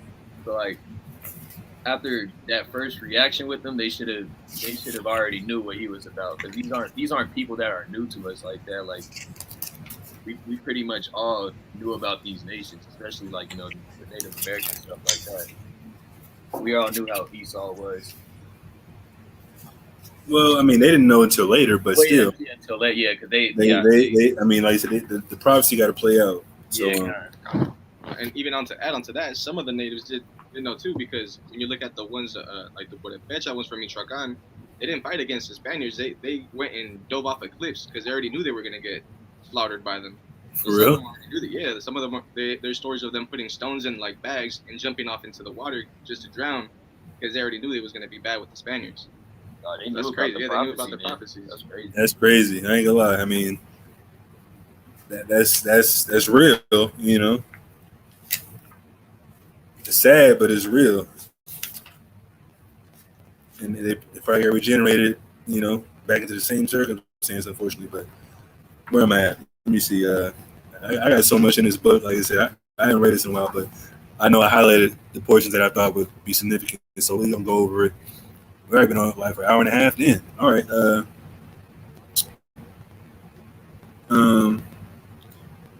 All right, let's just keep reading. I'm gonna try to find more pertinent points, but everything's pertinent, obviously, in the history. They sat on the ground with the feeling of being close to the mothering power, talking about the land. This is the Sioux Indian. They sat on the ground with the feeling of being close to the mothering power. It was good for the skin to touch the earth, which is actually true. We know the body's made up of all the minerals in the earth, literally, scientific fact. That's why when you say you walk barefoot on the earth, it's better for you. We're not in this cramped up shoe and sock. Like, nah, our feet aren't naturally supposed to be placed that way. But anyways, it was good for the skin to touch the earth, and the old people liked to remove their moccasins and walk with their bare feet on the sacred earth. The soil was soothing, strengthening, cleansing, and healing. Rivers, caves, trees, and other particular features of the landscape figured in the age-old stories that were passed down through the generations. Every part of this soil is sacred in the estimate of my people. Asserted Ezekiel, a 19th century Suquamish Indian whose ancestral land bordered Puget Sound in the modern-day state of Washington. Every hillside, every valley, every plain, and every grove have been hallowed by some sad or happy event in the days long vanished. So that's what he's referencing. Even though we recognize the nation of Israel, the real capital of Israel, talking about Tel Arad, we know that's a sacred land, and our temples destroyed. We know, hey, that's a holy place over there. That's why them fake Jews over there don't go over there no more. They know for damn well they don't belong over there.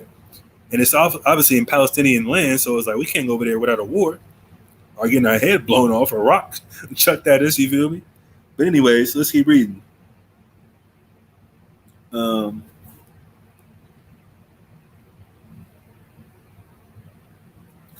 The early English colonists claimed land under the rubric of the so-called doctrine of discovery. This particular tenet of international law, as then recognized by the European powers, gave the discovery of wilderness lands to the right to acquire title through purchase or conquest. So if you can't buy from Indians, you can take it from them by force. That's what it's talking about. The Puritans, who in many instances took over the cleared farmlands of Indians who had died of smallpox, invoked their own doctrine of divine right as articulated by Increase Mather, the 17th century clergyman. The Lord God our Father has given us for a rightful possession the lands of heathen people amongst whom we live. That is sickening. how to use a Bible. The Indians are the heathen. The white man is claiming that the Lord God gave them the land because these are heathen, and they're not there anymore. That's what it's talking about. It's crazy.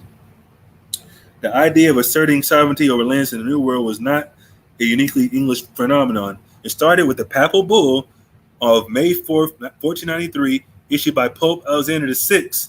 Didn't that ring a bell? Shortly after Columbus returned to Spain, in that document, the Pope granted a deed of Spain's King Ferdinand and Queen Isabella for all islands and mainlands found and to be found, discovered and to be discovered beyond the Azores. So it's basically talking about this doctrine of discovery. That's what they felt like. Okay, well, whatever we find, whether there's people there or not, we're gonna take it. That's what it's talking about. Whatever we gotta do to get it, because that's what it was about. Riches. Spain was about riches at that time. That's what they said earlier. But why the quote unquote British white man, he wanted the land to live off of and sell and growing things off of. Let's keep going. So I got a precept too on that topic. What? This is Psalms 37:35. I have seen the wicked in great power and spreading himself like a green bay tree. Exactly. Spreading himself like a green bay tree from the eastern hemisphere to the western hemisphere, North Central and South America. The white man took over with his military power. His blessing of the sword, as it says Esau has. So I'm skipping ahead a little bit, so it's going to be a little bit different context, but it's all relevant. These reservations often consisted of land reserved for the tribe from much larger tracts ceded to the colonists by a treaty, sometimes after the Indians had been defeated in a war. A clear understanding of the transfer of property rights under the treaties sometimes eluded the Indians because of their different conception of land ownership and use, as well as their leadership systems, in which no single individual had the authority to speak for all of their people, which is true. Just how Moses was, quote unquote, the leader at the time, he still had captains and officers over people as well, who had their own say so on what things were happening, obviously all under the laws of God. But at this time, they weren't serving the Most High, so they still had their same customs as far as one man can't speak for us. We all got to come to agreement as well. But this was a problem. Now and again, the Indians resolved the problem temporarily by migrating to another area, an action that often brought them into conflict with other tribes already living there. So them getting out of land down means what? They had to go to another land, and there's other tribes there that already felt the pressure by, hey, the white men already got land over here, so we can't afford to let these hundreds of thousands of people or whatever thousands of people come over here and move in. There's not enough resources. That's what it was fighting over. And that's why we hate each other as a people as well, because we can't all come together under one mind, one thought, one authority figure, or one ideology, because guess what? We're greedy. We're thinking about material things. We're thinking about other things that don't sustain us, you know? But let's see. It was not uncommon for the colonial governments to exact tribute from the Indians. Members of the Powhatan Confederacy, for example, were required to pay 20 beaver skins annually to the governor of Virginia. So instead of being money back then, go skin 20 beavers, and hand it over to these crackers, man. That's what happened. In 1637, 14 years before the start of praying towns in Massachusetts Bay Colony, French Jesuit missionaries in Canada established the first of 8 Indian settlements in the St. Lawrence Valley. In these so-called reserves, Hurons, Mohawks, and other semi-nomadic Indians were supposed to settle down and become easier targets for conversion to Catholicism. Skipping ahead. Many Iroquois villages were riven by political and religious divisions, and Catholic converts were eager to migrate, especially to an area that promised prosperous trapping and trading. In 1674, the converted wife of a Mohawk war chief named Tagori succeeded in persuading her husband, who had been hostile to Christianity, to resettle at the reserve, and he brought along 2 large bands of his fellow Mohawks. So again, no malinchismo. The woman persuaded her husband that was against Christianity, against his white man, to go ahead and go, let's go to the reservation and bring everybody else with me. Doesn't make any sense. Why would you do that? Sell out for the white man. I hang on to the last of what I got before I do that. But in this case, what can you do? All the resources over there. We getting killed. Get down and lay down. What they gonna do? Get down. That's what happened. To the Jesuits, the greatest threats to the success of the reserve were polygamy and drunkenness, the general perdition of all the Indian missions. Wow. Polygyny is the number one threat to the native Indians? That sounds about right now.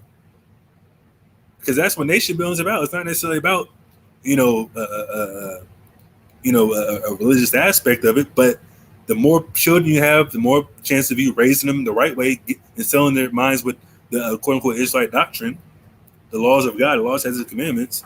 But if you have one child every 3-4 years, one couple, the white man can control that. Because now, guess what? There's more women than men, first and foremost, as far as Israelites, or quote-unquote black people, Negroes. So the rest of the women, where they going to go? To the Asian man, to the white man, to the Filipino man. I've seen that all throughout Sacramento and the Bay.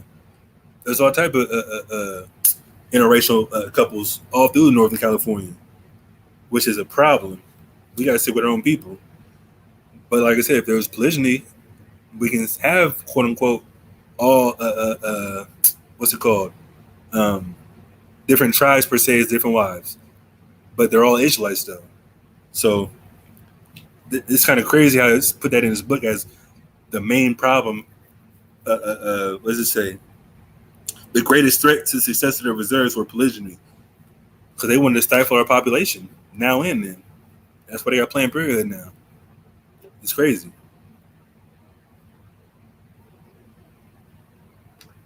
Y'all had some?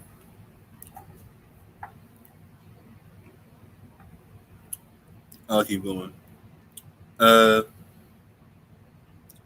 Religion at Caughnawaga was a hybrid of Roman Catholicism and Iroquois customs.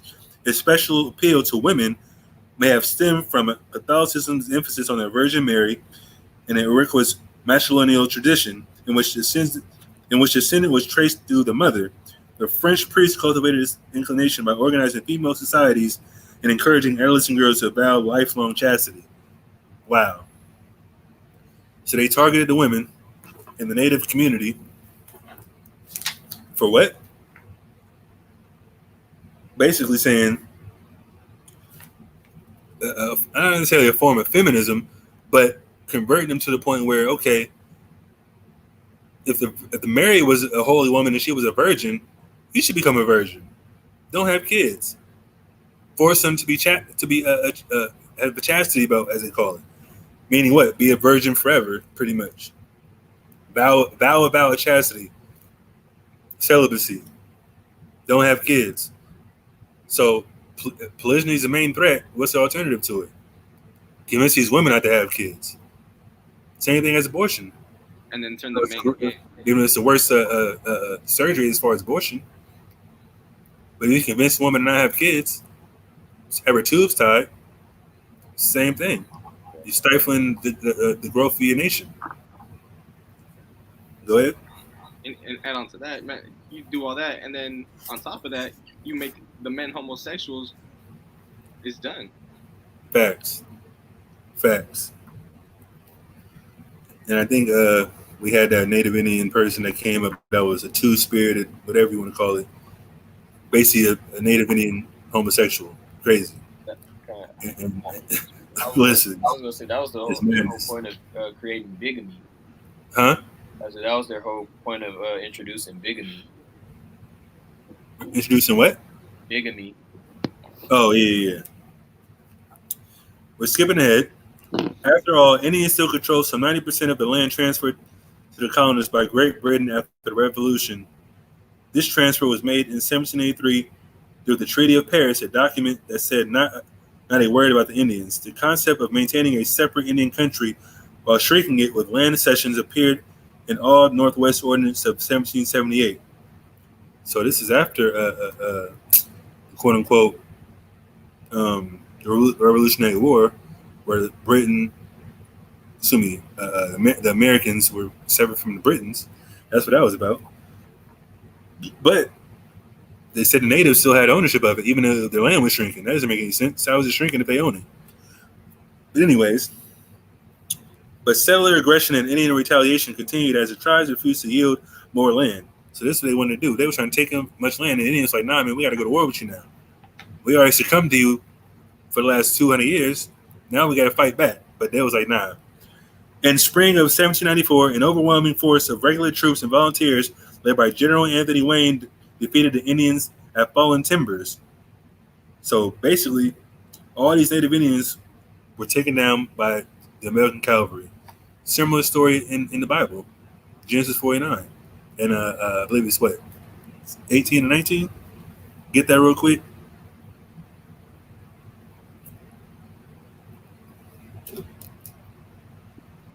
This is Genesis 49, verse 19. It says, Gad, a troop shall overcome him, but he shall overcome at the last. Gad, the Native Indians, the troops shall overcome him, just like we're reading about. You don't want to give up your land? You don't want to go to this reservation, this internment camp? Now we got to kill you. And we still might kill you, even if you pray to our God, like we read earlier. Same thing. Let's keep reading. In theory, the federal government recognized the sovereignty of Indian tribes and negotiated treaties with them to be ratified by the Senate in accordance with rules established by the U.S. Constitution. As if they were foreign nations, in reality, government negotiators frequently employed threats, military force, bribery, or guile to win the signatures of Indian leaders who frequently did not fully understand the English language documents and were often unaware that they were signing away their land. Devils. Knowing the natives didn't speak English, they're okay, let's sign this real quick, not knowing what the hell is going on. Knowing they didn't have to do that. All they did was go to war with them, honestly. They already did that, right? Bribe them, go to war with them. What does it say? Employ them, work for me, and then, don't even worry about the land no more. That's how they did it, man. Deceptiveness. And even to add on top of that, when they did know what was going on, like with the Seminoles, they just went back on their word. Listen, this book talks about the Seminoles too. We don't get to it. The treaties relegated the Delaware, Potawatomi, Miami, and other tribes to small local reservations and at an average cost of about a penny an acre. What? A penny an acre? That's how much they bought the acre for. Yielded title to much of the American Middle West. Harrison then led troops in decisive victories over the Shawnee and other Indians during the War of 1812 that destroyed the Indians' military power. That's what happened. You don't want to sign over your land. You don't want to get bought out, bribed. We're going to go to war with you. So let's keep going. This is talking about Andrew Jackson now. Everybody know Andrew Jackson, the Indian killer. That was his name, I believe. In 1828, when Andrew Jackson was elected president, additional northern tribes had migrated, but enormous numbers of Indians remained in the southeast. More than 70,000 Cherokees, Chickasaws, Choctaws, Creeks, and Seminoles were still resident there. The Reubenites. The Americans had labeled these people the 5 civilized tribes because so many of them had adopted the ways of the white man or had married whites. Those are the 5 civilized tribes. That's why they're civilized. Married a white man and get down with him. It's like all these aren't Reubenites. Like the Cherokees are Reubenites. The Creeks and Seminoles and Choctaws for sure. Some of the wealthy ones even owned black slaves. Crazy. Indian wealthy people that sold out, those are the Indians that own black slaves. Not all the Indians. The civilized tribes that got down with the white men. That's what happened. And even still, black people, they had tax masters over the black people too that were black. You have some? Con, I got some. I should see the page. So this is what is this from? This is the from 1758. The governor of South Carolina, James Glenn, wrote. Right, it says because of European fears of an unified revolt of Native Americans and African Americans, the colonists encouraged hostility between the ethnic groups. Whites sought to convince Native Americans that African Americans work against their best interest, Right. right? It says the carrying of Negroes among the Indians has all along been through detrimental.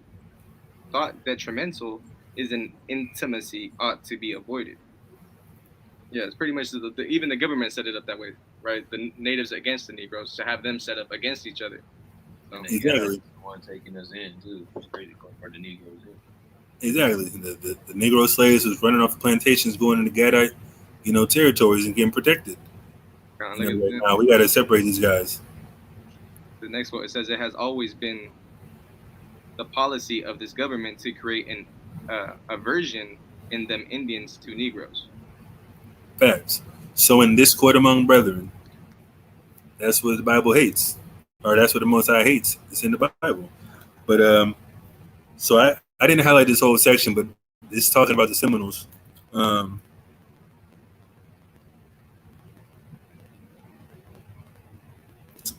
Let's see.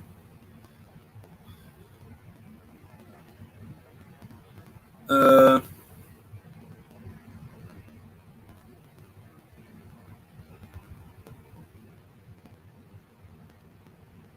so basically, Jackson was turning up on him. Long story short, I'm gonna read this. Under Jackson, removal became official government policy. He refused to intervene when Georgia, Alabama, and Mississippi passed laws that tried to abolish tribal governments and violate Indian rights, such as a measure that enabled Georgians to blatantly confiscate Cherokee land at the discovery of gold in the state in 1829. Lawyers representing the Cherokees appealed the case to the U.S. Supreme Court to establish the unconstitutionality of Georgia's actions, but the Indians' legal victory in Worcester, Georgia, rang hollow when President Jackson failed to enforce the court's decision. He pushed through Congress.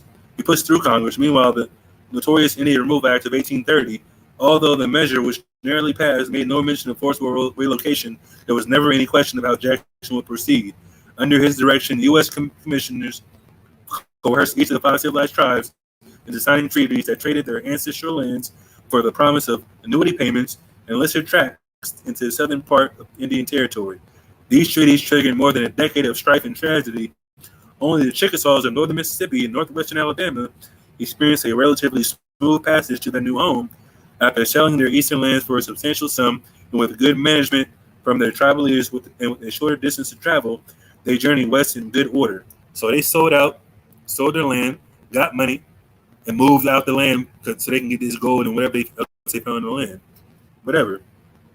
At the opposite extreme, the Seminoles began a 7-year guerrilla war against the army in the swamps of Florida before succumbing in 1842. So the Seminoles is like, nah, brother. Reubenites like, we can't have that. We're not giving up. Let's go into it. Give me that Deuteronomy 33. You know what I want?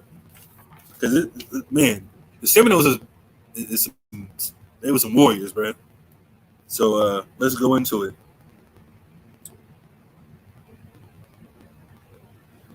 No tribe suffered more than, well, I mean, like I said, I didn't highlight all this, but it's going into how some of the creeks and all that moved west and things like that. Obviously, they went to Oklahoma, things like that, the Midwest, things like that. Kind of how, the Jackson's family is some quote-unquote Indians. They were in Indiana. Those are Gadites or Reubenites, whatever the case. No tribe suffered more than the Cherokees of northwest Georgia, eastern Tennessee, and eastern Alabama, who lost at least 4,000 members to exposure, exhaustion, and disease. This tribe was split into bitter factions over the question of relocation, was rounded up and interned in concentration camps before being sent on a 1,000-mile journey. The Cherokees called Nunadal Sunni, or Trail of Tears, a poignant term that came to be applied to the ordeal of every tribe forced westward by Jackson's cruel policy. So that's a Trail of Tears, a 1,000-mile journey from your land out west, so the white man can have your land. That's what happened. I'm not going to read all this, but I'm just going to read, like I said, what I highlighted. So let's see. You want that? Yeah, Sly, go ahead. This is Deuteronomy 33:6. It says, "Let Reuben live and not die." Let Reuben live and not die. So the native Indians, quote unquote Gadites, which were basically all the other hundreds of tribes that were above the southeast, everybody but the Creeks, Seminoles, and Choctaw, whatever. I know, obviously, there's more Seminole Indians, or quote unquote Reubenites, but Most other tribes got wiped out. They submitted to the white man's rule. The Creeks and all them Seminoles, they were like, nah, we're not going down like that.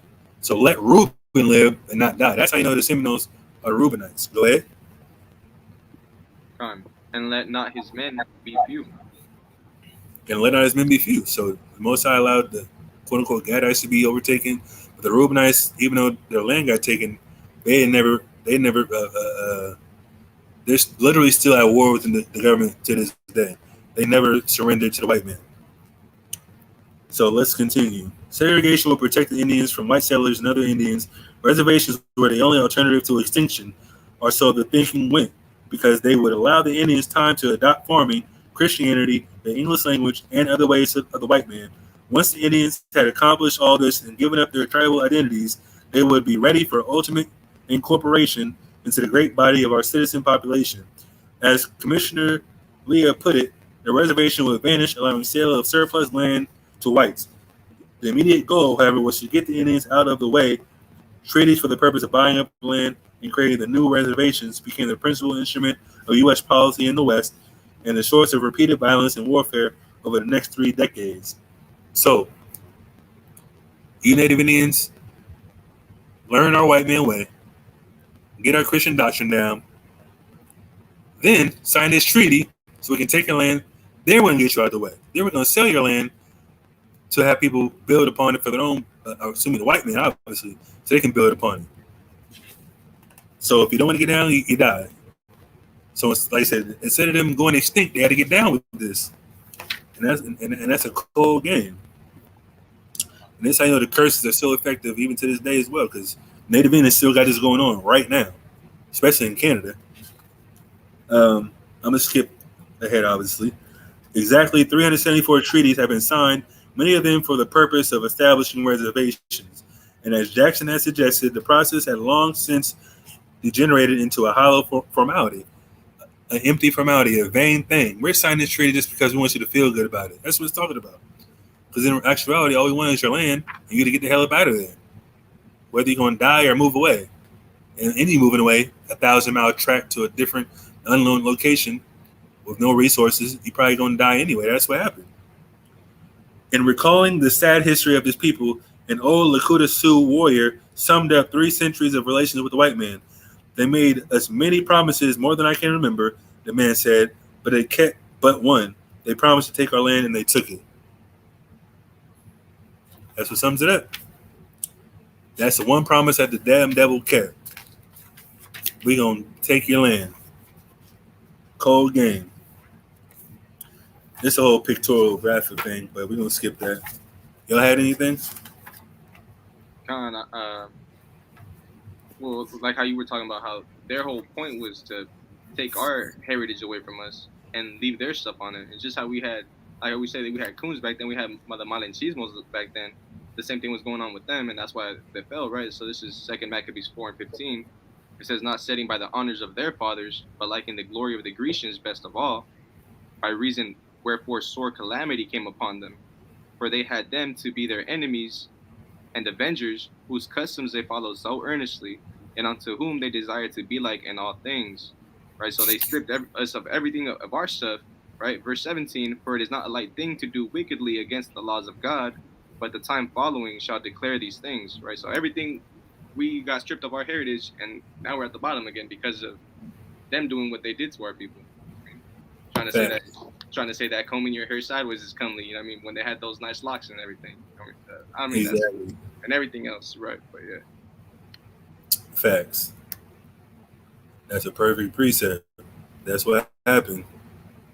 Instead of being punished, overran, starved, killed, let's just join them. Can't beat them, join them. Ain't that the common phrase at society today? That's what happened, man.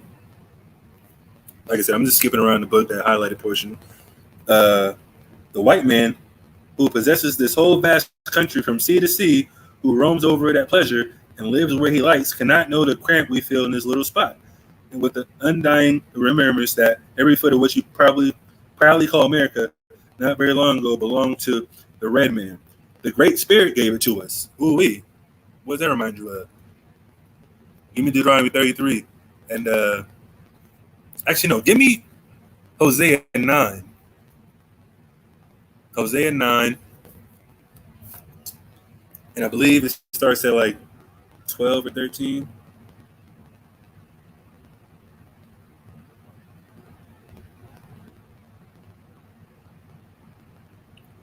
Give me 1 second.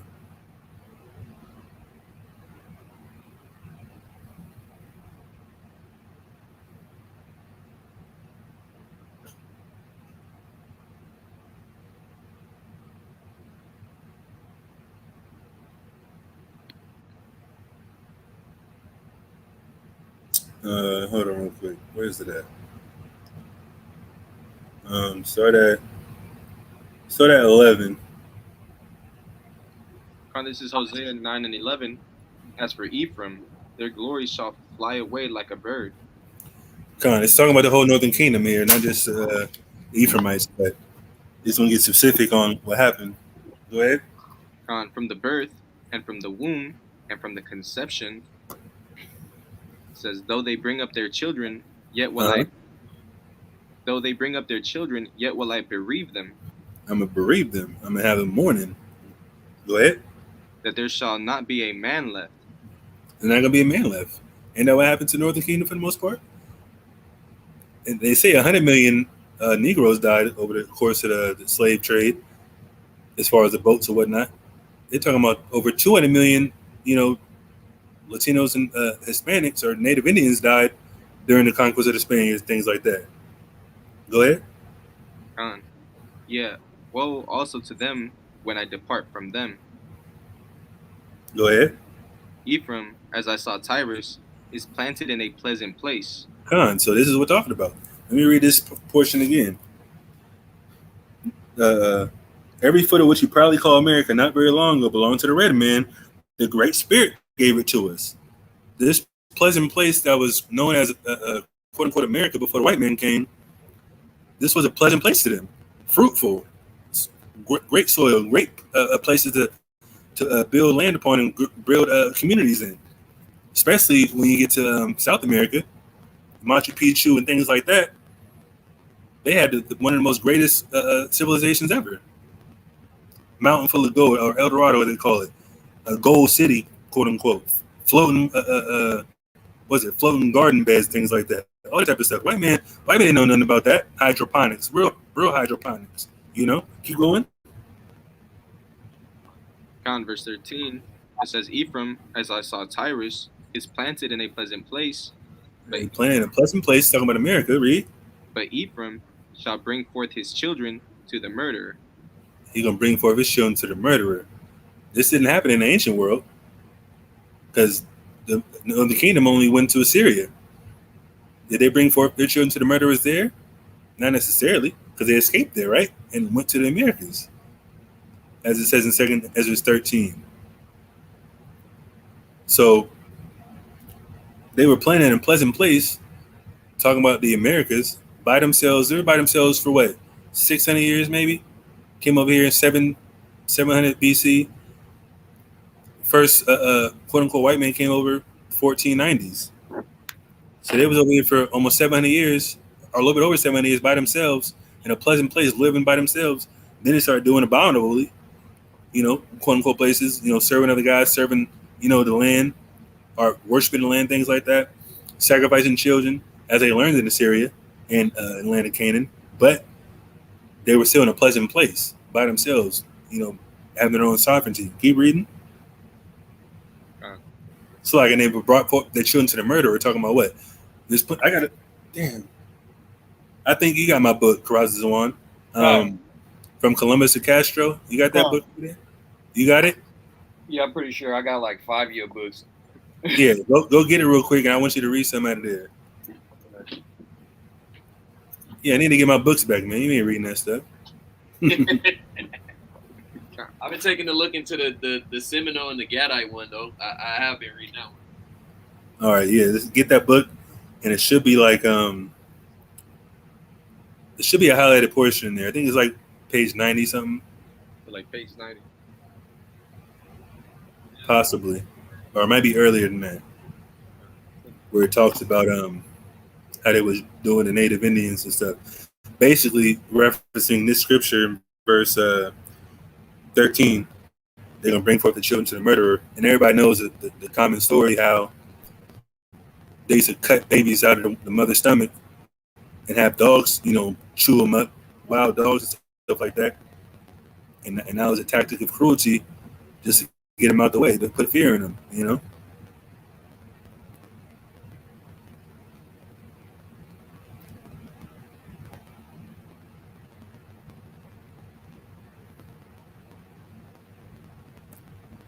From Columbus to Castro, you know what I'm talking about? Like 92 and 93, I believe.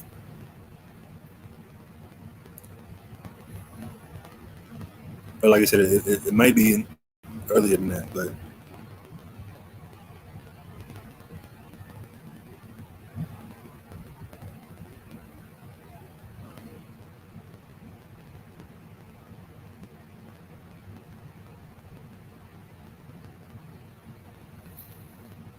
let me just finish this real quick while they're looking. The Great Spirit gave it to us. There was room enough for all, as many tribes, and all were happy in their freedom. They had freedom to move, freedom to grow, freedom to trade, freedom to, do their customs. And then what? The white man came, stopped all that progress, murdered them, gave them smallpox, forced them to learn the Christian doctrine as they do so well by the force of the sword. And now we got our own people indoctrinating us, and instead of them getting down as far as violence, all you gotta do is just not serve God anymore. That's the thing. Instead of killing you, they're gonna teach you a certain way to the point where you're gonna get so tired and fed up with the doctrine and the falsehood, you're just gonna think God's fake. That's what they're gonna do. That's what they do to our people. I don't believe in the Bible. It's white man's book.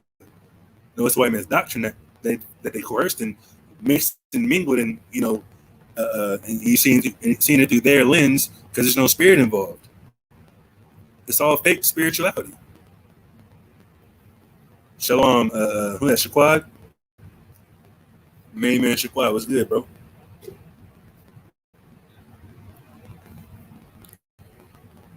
You know what I'm looking for? It should be highlighted in there, Kashad. Go to like the early pages. I think I highlighted in there. Cause you got hella stuff.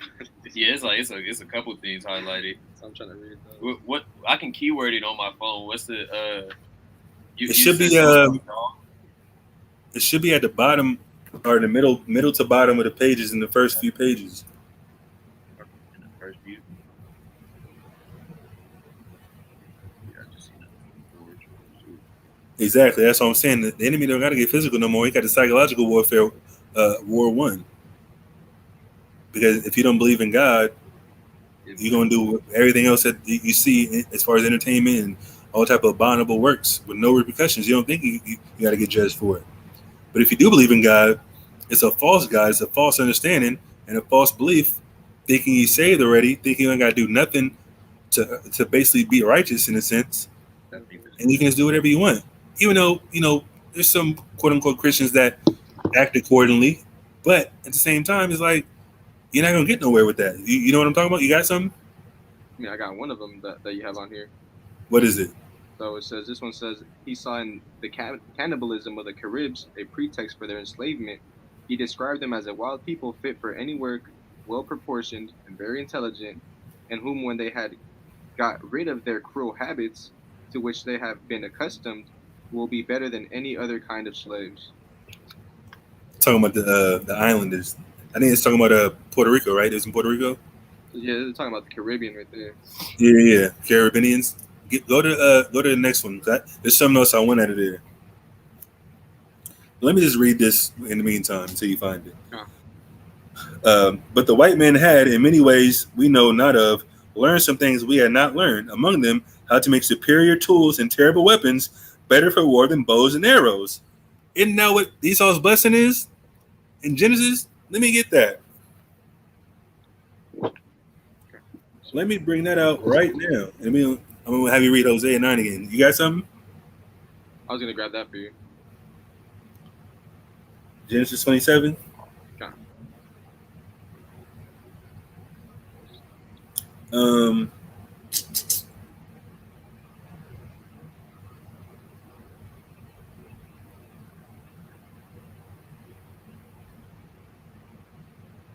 27 and 40. 40. Yeah. Con, this is Genesis 27:40. Or I'll start at 39. It says, And Isaac his father answered and said unto him, Behold, thy dwelling shall be the fatness of the earth, Talking and about of, Esau's blessing. Read. and of the dew of heaven from above. Mm-hmm. And by the sword shalt thou live. You're gonna live by the sword. That's gonna be your specialty. You're gonna live by it wherever you go. That's why he conquered the earth with his military might.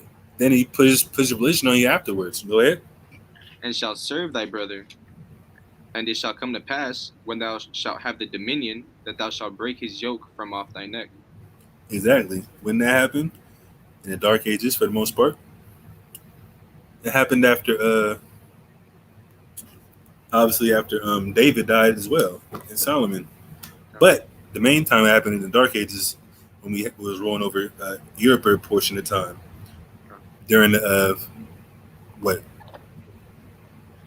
700 AD all the way to 1400 AD. Then that's when the Spaniards started doing the slave trade, and after King James got out of power 1600s, that's when it all went left.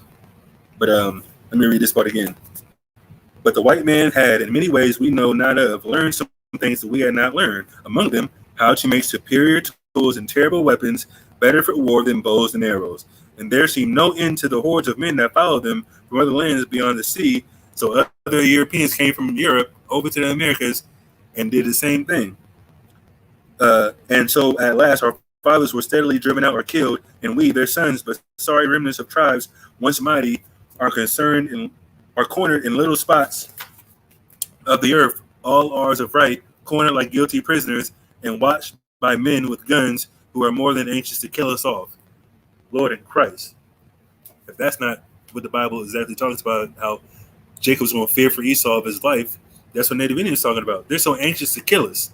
Just like it says right now, they're definitely killing Native Indians and Hispanics more than quote unquote Negroes right now, statistically. They say a black man dies every 28 hours, but quiet as kept, the Hispanics and Natives are dying just as much. They don't give a damn about any of the tribes, you know? Prohibited from following the old Indian road, yet unable to follow the new path of the white man, many Indians lost their way and fell into idleness and drink. And now what happens today?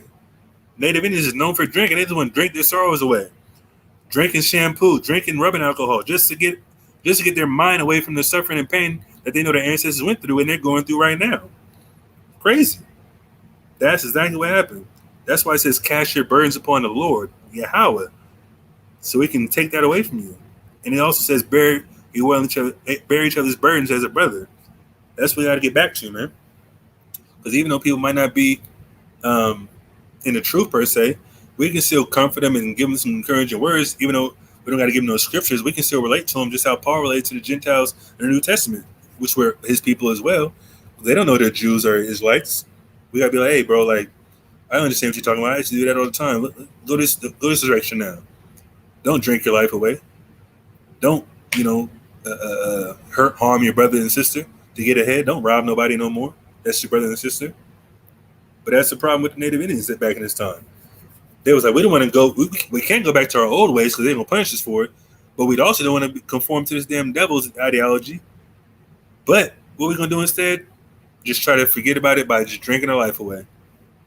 And that's where they get it from. This is literally the history right here. This is where they get it from. What year is this?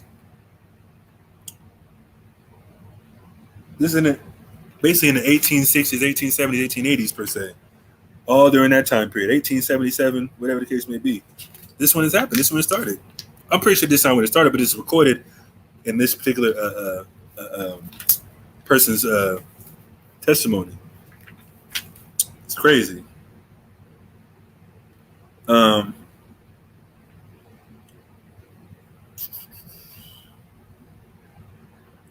You had some? You found that in the book? No, he didn't find it. But, I mean, I got some that, just to add on there, saying when it started. I mean, I feel like that all started since Genesis 27:41 right there, too.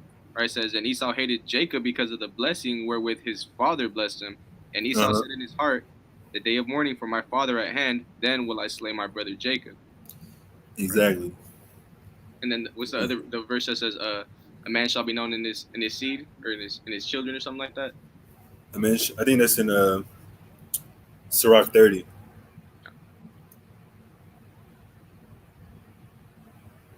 I know what it is. Yeah.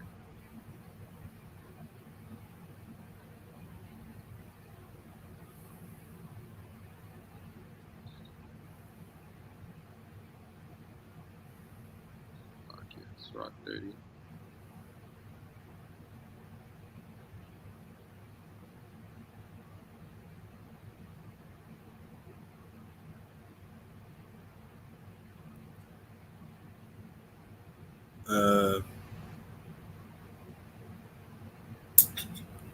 That might not be it. Hold on. Make you search it. Hold on. Oh, Sirach 11 and 28. Sirach 11, verse 28. Right, it says, Judge none blessed before his death, for a man shall be known in his children. Man, you know, and his children. You pass down drinking and suffering and ideology to your people and children, they gonna jump right into that depressed mindset and drink themselves to death instead of finding the true way of life, which is the laws of God and your true nationality. And that goes both ways too. Even with the Edomites, with them, the same thing. How their kids, you know what I mean? Yeah, exactly. They known in the rape, rob, and murder of other nations, especially the Israelites. Let's see.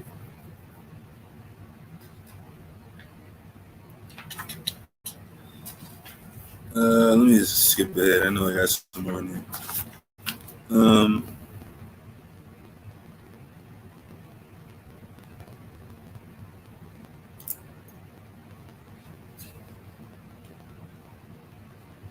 Oh, this is actually talking about natives, how they was acting on the reservations after they got conquested. Oh, let me see. About this time, federal authorities made another move aimed at controlling the Indians. Worried about the threat of rebellion by hungry Plains tribes, Congress approved a request from the Interior Department of organize an Indian police force. Appointing Indians to oversee their fellow tribesmen solved the problem of having to muster U.S. Army troops every time there was a disturbance. Control of drunkenness and bootleggers, moonshiners, and the peddlers of alcohol, patent medicine was a chronic problem. According to one estimate of up to 95% of the crimes committed on the reservations were attributed to alcohol. That's crazy. So, give me Isaiah the 5th chapter, Isaiah 5 and I think it's 21. This is Isaiah 5 and 21. It says, "Woe unto them that are wise in their own eyes." That's not what I want. Number 20, the call evil good. No. And 11. This is Isaiah 5 and 11. It says, "Woe unto them that rise up early in the morning, that they may follow strong drink." Exactly. Destruction into you that want to follow strong drink. As soon as you wake up, that's all they was doing. They wanted to escape the madness and the oppression so much they just wanted to drink the life away, like I said. But the Bible says, woe unto you, destruction into you. So that's what they were doing to their own people. All the crime on the reservations was due to drunkenness. That's what he literally says right here. The alcoholism. Go ahead. That continue until night, till wine inflame them. Till wine inflame you. Everybody knows when people get drunk, they lose their sense of, direction and sense of sensibility. They get more violent, get more emotional, react differently. They want to fight people. That's just common sense. Everybody doesn't act that way, but guess what? When you are in a state of emotional depression and rage, and you can't take your frustration on nobody, especially the white man, because they got all the guns that they say. What you gonna do? You gonna take it out on everybody looks like you. That's what happens in the quote unquote Negro community as well. You don't got enough food, you don't got enough money, you don't got enough resources to sustain yourself. I can't kill this white man because we already know what's gonna happen with that. We're gonna go right to jail, even though that they can get away with that by killing each other. But that's just what happens when you live amongst people that are oppressed. They're gonna do everything to each other and not to the people that set it up that way, But skip ahead a little bit more.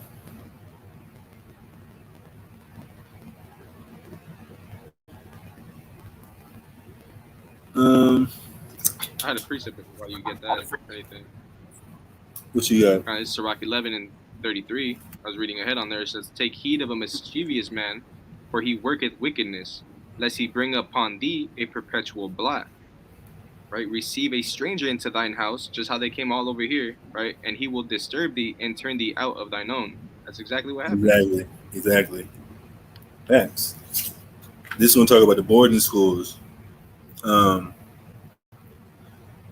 at the top. Walking the white man's road. Crazy. The Hampton program became a model for a system of boarding schools organized to assimilate Indians into white society. The plan was the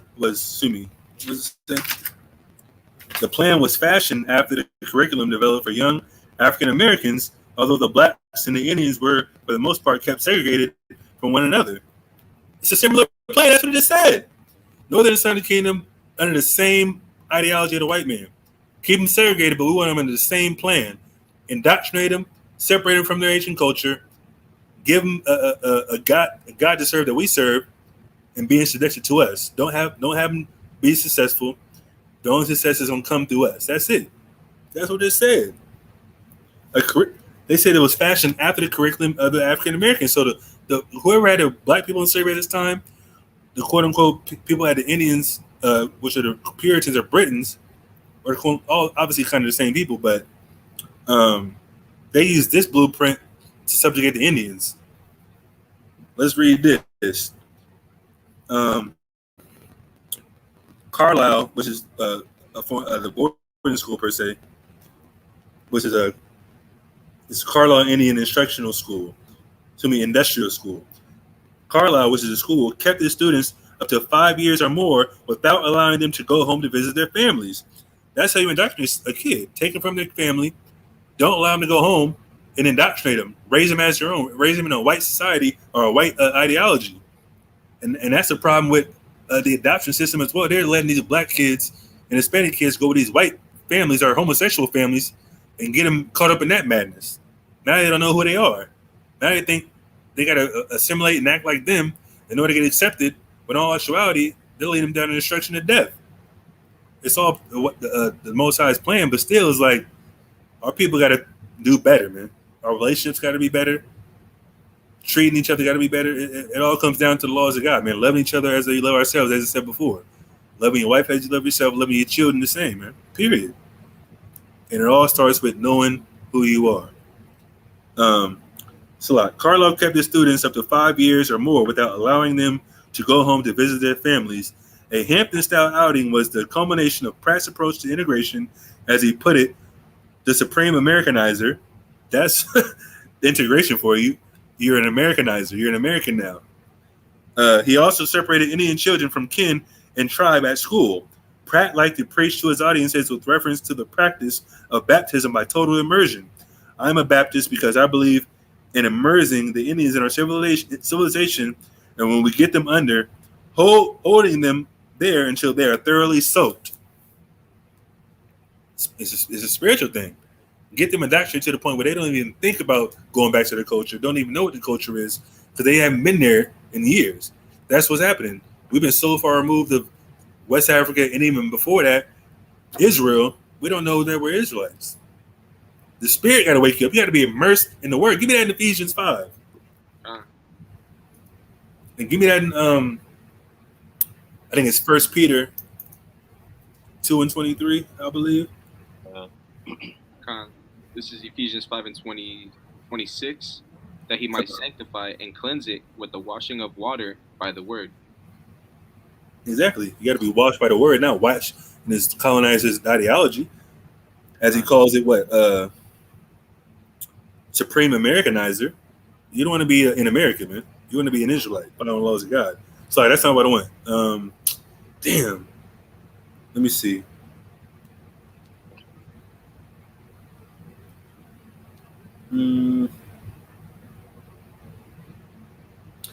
Oh, it's 1 Peter 1. Start at 22 and give me Romans 7 and 14. 1 Peter chapter 1 verse 22. seeing ye have purified your souls in obeying the truth through the Spirit unto unfeigned love of the brethren. Unfeigned love of the brethren. So basically, unconditional love. Read. Unfeigned, Salakia, love of the brethren. See that ye love one another with a pure heart fervently. Exactly. Love each other with a pure heart fervently, regardless of what's going on. Forgiving people. Treating each other as the law says treat each other. Not just seeing them, okay, it's fake love, shake their hand and talk about behind your back, gossiping and tailbearing. That's against the law. Love them fervently. Unfeigned love. Whatever they do, that's why Yahushua told the disciples, however many times your brother sins against you, forgive him that many times over. Period. Go ahead. Verse 23. Being born again, not of corruptible seed, but of incorruptible. Not of corruptible seed, being born again is a spiritual rebirth, as it says in John 3, read. But of incorruptible, by the word of God, which by the word of God. So just like Ephesians says, being washed of water by the word, you got to be born again through the word. That's what it's talking about. They talking about being thoroughly soaked in this indoctrination, being Americanized. You got to be thoroughly soaked in the word of God. That's what it's referring to. Read. Which liveth and abideth forever. The word of God lives and abides forever. Period. The law is not going to be done away with. We're going to keep these laws in the kingdom of heaven forever and ever and ever once we get back to our rulership, man. But first, we got to love each other, love ourselves, love our wives, love our children. Forgive our neighbor, which I heard he has done for us. That's what it says in Sirach 28.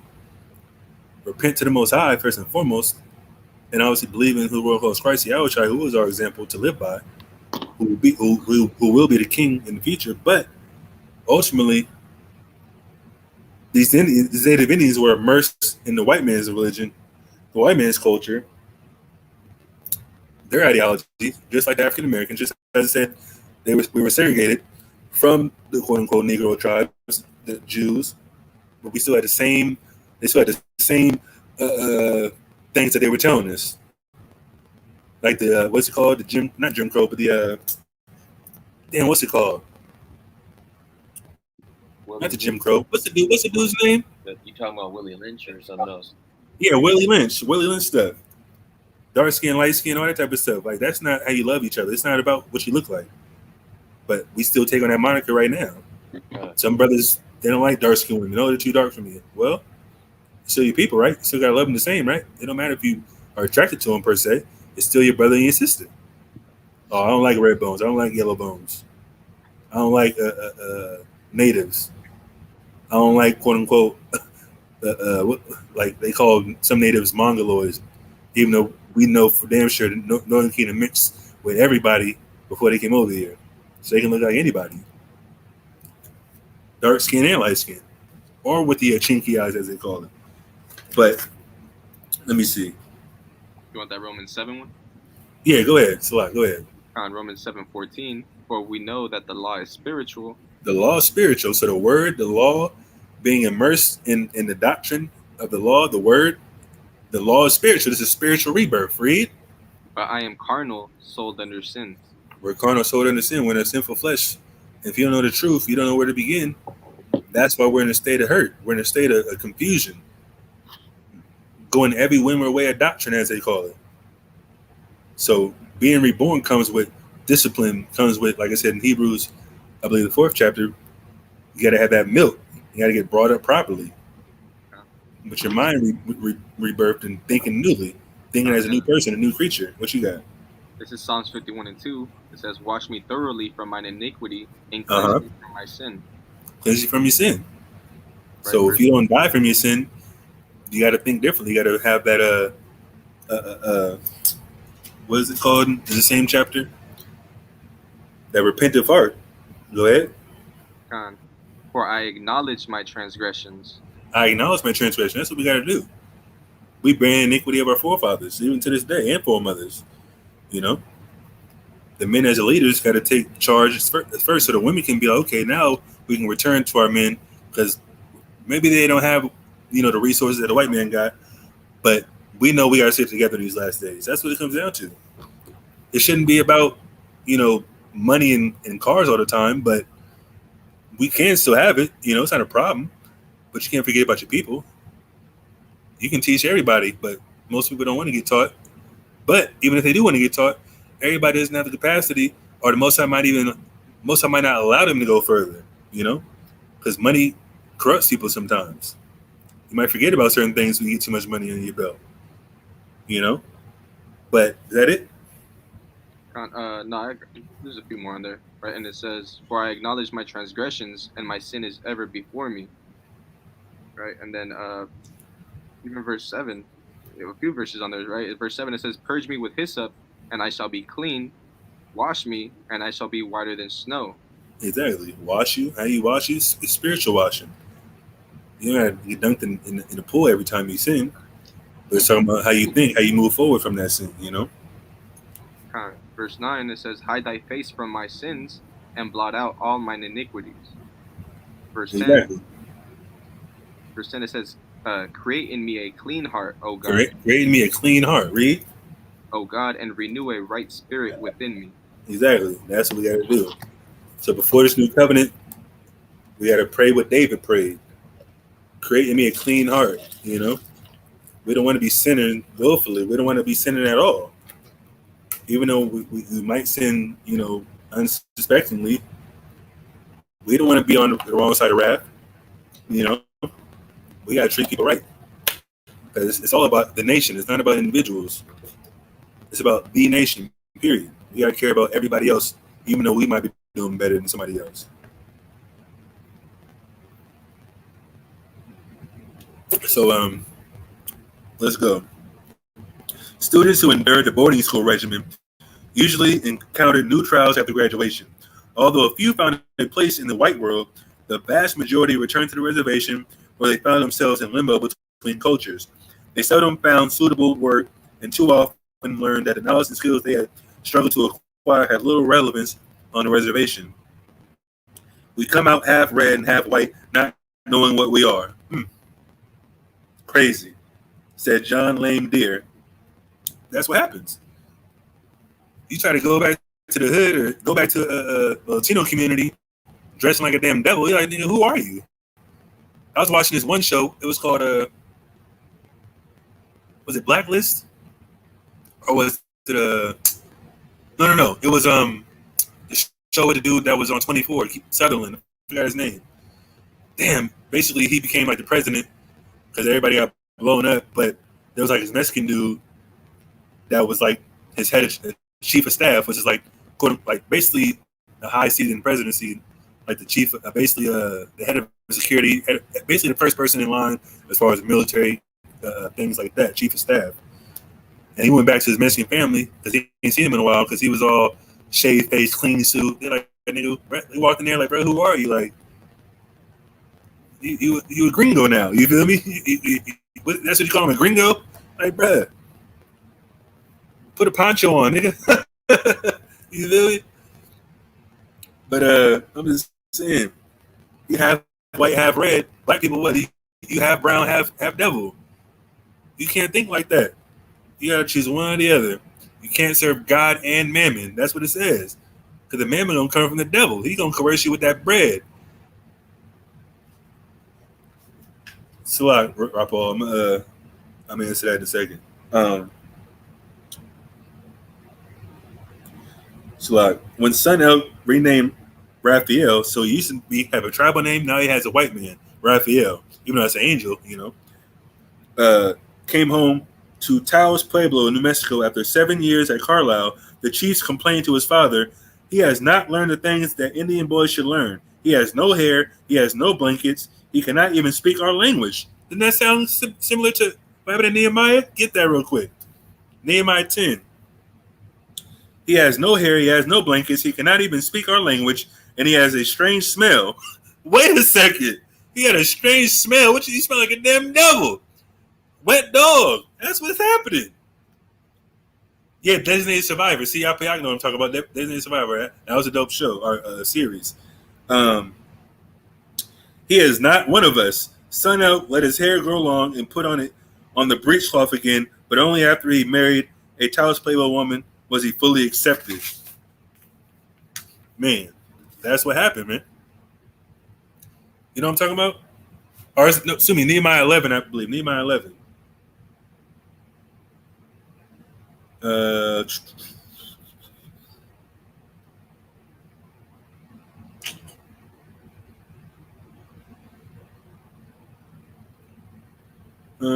Swat. Oh, Swat. Nehemiah 13. That's what I want. Nehemiah 13 and 23, and read down to 26. This is Nehemiah 13 and 23. It says, "In those days also saw I Jews that had married wives of Ashdod, of Ammon, and of Moab." So in this context, it's physical women. When you read this story about the native Indian that went to the boarding school, that's considered what? Spiritual fornication. Like we brought out in the first late night love session. This is the third one, obviously, through the Spirit. All praise to the Most High. Spiritual fornication. You came home, not even smell like us the same, smelling the same. That's crazy. Go ahead. 7 years was obviously a popular number in the Bible. A complete number of years. You came home, couldn't even recognize you. Shave face, shave, a different cloth on your body. Not even smelling the same. Nah, this dude, I don't recognize this dude. Who is he?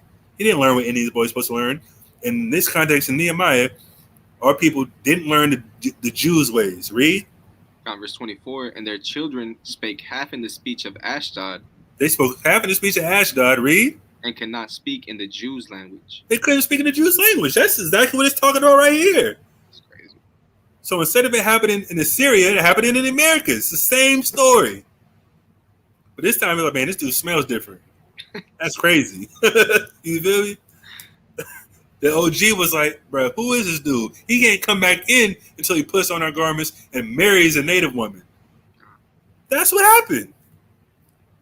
Is that it? No, it says, "But according to the language of each people." So yeah, they rather speak heathen languages, get up with their customs, and forsake the God of Abraham, Isaac, and Jacob, Yahweh. That's what people are doing right now. It's crazy. And I would hope so, that somebody from those times was in that spirit of Nehemiah in verse 25, where it says, "And I contended with them and cursed them and smote certain of them." And exactly. That. Plucked his beard off, slapped him beside his head, like, nigga, what the hell's wrong with you? God. You better get with one of these fine Israelite sisters, not this damn Moabite or this Ammonite. These damn scientific freaks that are literal retard babies, man.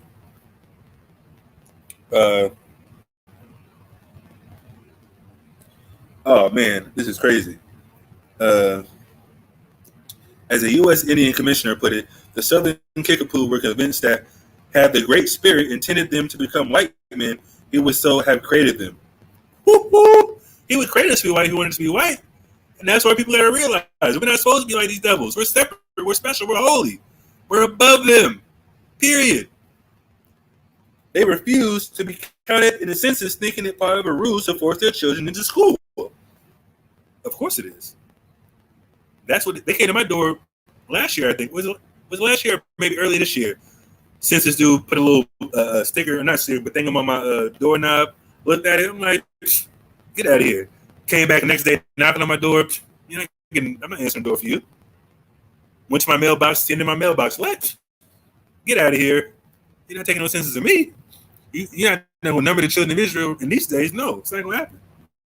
Because that's what they want. They want to know how many blacks or Hispanics in every location so they can get them down. Like, okay, we got to go over here. Get these people, because they're trying to force this jab so much. They want to know, okay, how many black people is in this earth are to me in America, or Hispanic people in America? Because that's what they're afraid of, being outnumbered. And that's what's going to happen eventually, unless they, get this jab in us. And I just seen something earlier about let me see if I can find it. Shalagia. I'm gonna see if I can find this thing I saved. It goes into what I'm talking about in reference to the depopulation plan.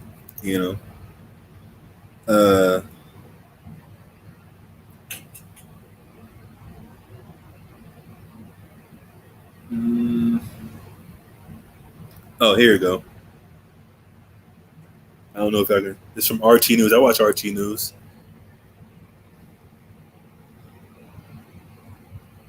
This is one of the shots that's supposed to treat COVID.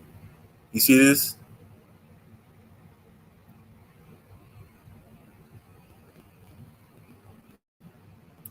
This is supposed to treat COVID. But guess what it says? 85% of the men that take it get sterilized. Isn't that what happened on Utopia? The show that got canceled for exposing too much? I'm just saying. Let me read this, though. By now, you've probably heard of ivermectin, an anti-parasite drug used in animals and humans, which has attracted controversy after being touted by some as a COVID treatment. Podcaster Joe Rogan recently announced that he was treated his symptoms with the drug. If you're seeing this, Joe, you might want to loosen your boxes before reading further. Researchers at the 3 universities in Nigeria have studied patients treated with ivermectin for a parasitic disease known as river blindness, and an alarming 85% of them were found to have varying degrees of sperm malfunction, including sperm with tiny heads, sperm with 2 tails, and a general significant decrease in overall sperm count. That's the goal. That is the goal. To depopulate the earth. It's like, I don't want this video flag, but that's all I'm going to say. But anyways, Joe Rogan's an agent. I'm going to say that much. He's popular for a purpose, but he says some real stuff from time to time, but he's still a devil, you know? Anyways, back to this information. Yeah, bro. If you see that, they try to say it's a cure for COVID and something like that. Never trust them.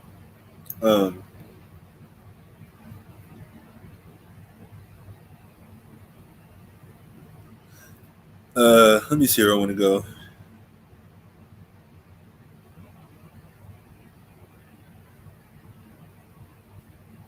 Let me read this.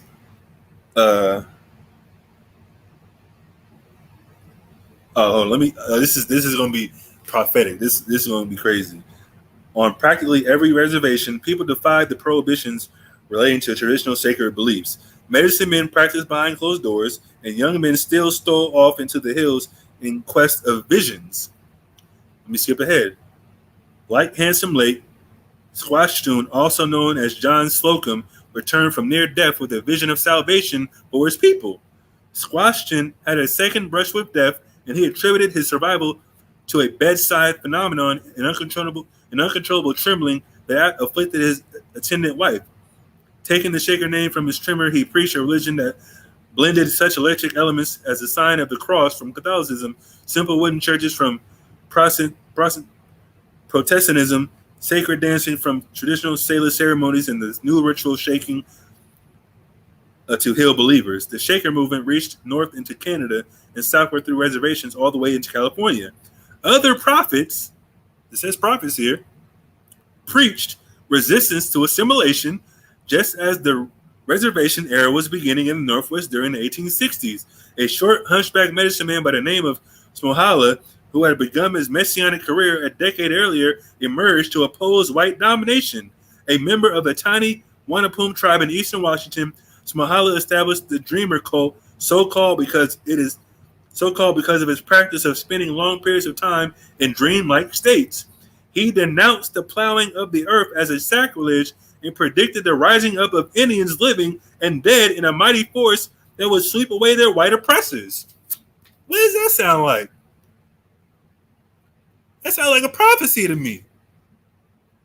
Doesn't that sound like a prophecy in the Bible? What does that remind you of? Let me see if you can guess. It reminded me of, I can't remember the verse, I'm trying to find it right now, but there was one where it says that, I forget who it was, but they were having a prophecy, but they were like dreaming, but with their eyes open. That's what that kind of sounded like. You know what I'm talking about? What?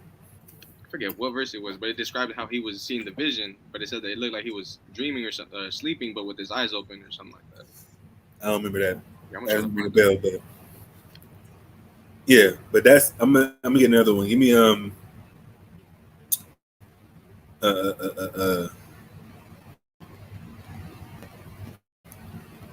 Jeremiah 13:16, and give me I'm looking for something else. Hold on.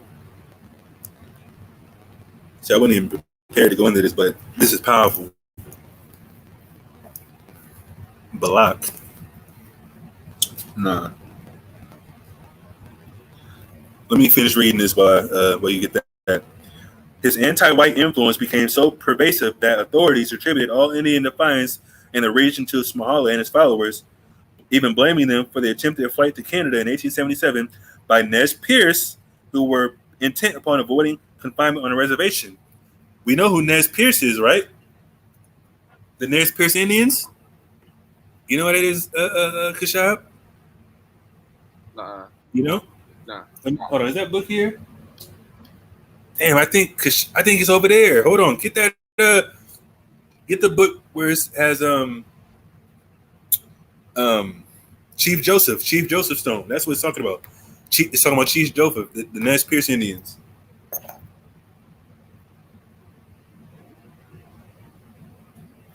Damn, it's not over here. Yeah, he got it on at his house.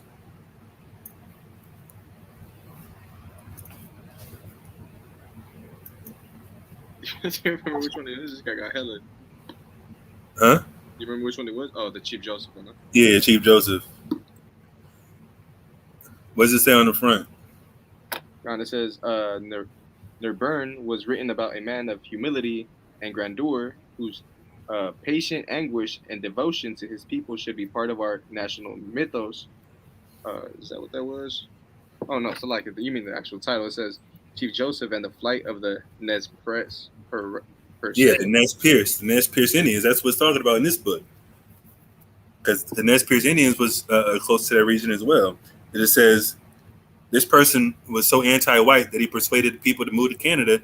And the Nez Perce Indians, they weren't from there, but they got pushed to that area because they was chasing them. They was chasing Chief Joseph and everybody from that tribe all the way out west. And he finally surrendered it when he was in Washington, I believe.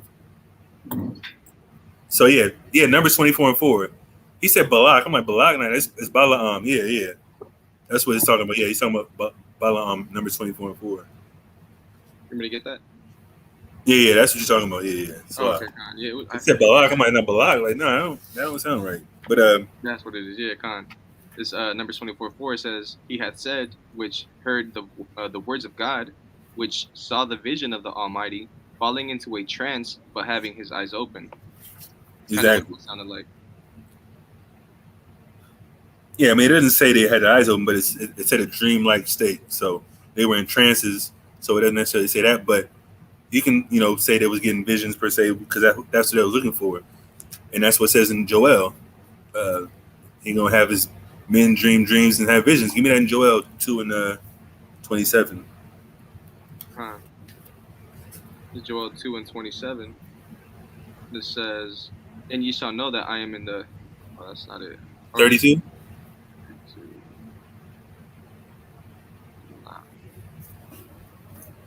Bro. Hold on.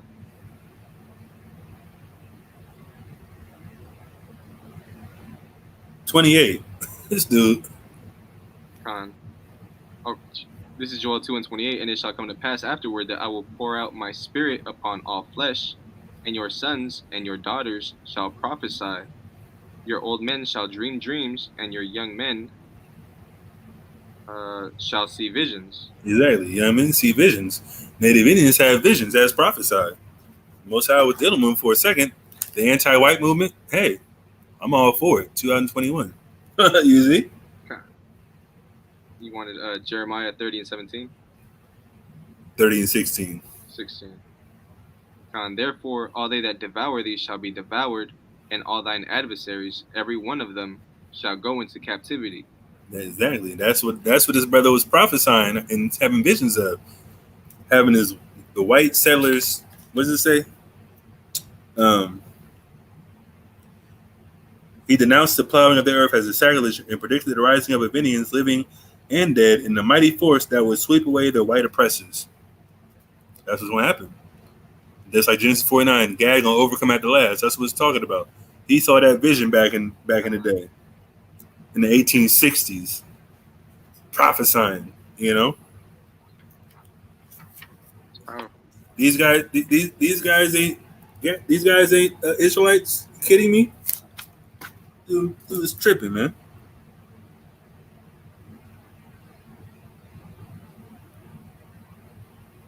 Let me see. Yeah,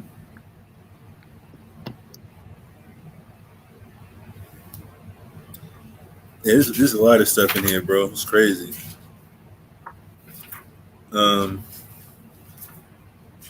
Where's it at?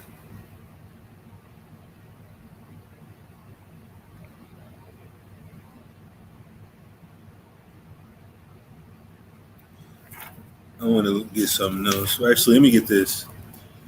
The son of the Wazebob's followers, Wovoka, reported experiencing death and rebirth when the sun died during a solar eclipse. This time, perhaps because the Indians' plight had grown worse in the previous 2 decades, the ghost dance flourished on reservations all across the west part of the appeal as Wovoka's prophecy that the white people would disappear if the Indians danced. Wovoka foresaw that this eradication of the enemy would occur as a result of some natural calamity. Interesting. Give me that. It's in what the heck? It's in Matthew. Let's see. Matthew 11 and 17. Start at 16. Because this is spiritual, bro. It's all spiritual. You said start at what verse again? You cut off. 16. This is Matthew 11 and 16. But whereunto shall I liken this generation? Go ahead. It is like unto children sitting in the markets. And calling unto their fellows. Calling unto their fellows. Other Israelites, read on. And saying, we have piped unto you. We have piped unto you. Read. And you have not danced. You haven't danced. So this native Indian is talking about, I had a dream and a prophecy that if we start dancing, this white man gonna disappear. But guess what? It's not a physical dance. It's a spiritual one with the Heavenly Father by keeping God's laws. So they had the right idea, but didn't have the right concept, the right spiritual sense to think it out. Because guess what he says after this? Keep reading that. Actually, keep reading. God, we have mourned unto you, and ye have not lamented. We've mourned you, and you not lamented. Read. Verse 18, it says, for John came neither eating nor drinking, and they say he hath a devil. He didn't come eating or drinking, he had a devil. Read. The Son of Man came eating and drinking, and they say, behold, a man gluttonous and a wine bibber. Well, how is he the Messiah? All he did was eat and drink. But guess what? He did many miracles, and he died for our sins, period. Well, let's see what it says. Oh, it says, they said this eradication will result by a natural calamity. What's a natural calamity that you can think of, Kashab? I mean, yeah, what, sickness? Well, thermonuclear destruction. So if we dance spiritually as a people to the voice of the prophets and dance back, and come back to the laws of God, that natural calamity is going to be whoever hates America pushing the button, man. That's what's going to happen. That's the dance. And that's when they're really going to dance. That's when we're going to, what's it say, this Rock 25 and 7? We're going to rejoice to see the fall of our enemy, man. That's when we're going to dance it up. That's right. Then he goes here. It's the Lakota Sioux. With a spirited, hungry, and angry at the loss of additional lands to the government, then he's, quote, there was no hope on earth, and God seemed to have forgotten us, recalled Chief Red Cloud. The people snatched at the hope. That's what happened. So they was dancing physically, not realizing it's a spiritual battle, man. And there's prophecy that they unfolded this time that they weren't aware of. So they were learning a Christian dogma, Christian doctrine. And now we know these Indians had a spirit on them, but it wasn't time for them to get released from that punishment. The 430 years. And then obviously the prophecies after that. But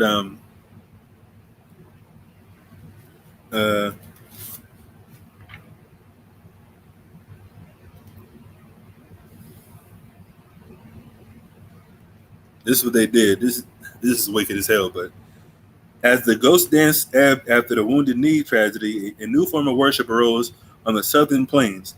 For centuries, the Indians of the lower Rio Grande Valley had ingested the crown of the peyote plant, a small spineless cactus.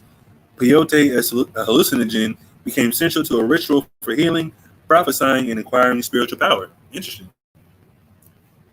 Most High probably had, a demon on them, thinking they was going to do something with that spiritual power. But in all actuality, like I said, it wasn't time for that. These brothers was getting hallucinations and spiritual power, but it wasn't going to help them do nothing because Most High didn't send no savior at the time. He didn't allow them to get further. Let me see what I got. There's a lot more, but I'm gonna skip to another part. But these aren't Israelites though. The first white man that ran into him was like, yeah, these are lost in tribes. And this is one book. I got a lot of books. I need to get them books from y'all because y'all ain't utilize them, man. The rest of the collection over here. Oh yeah, I need those back, man. I need those back. Let me see.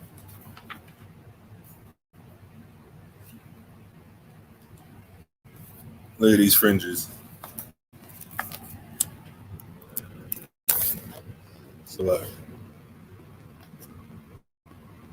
She got all type of fringes on her garment.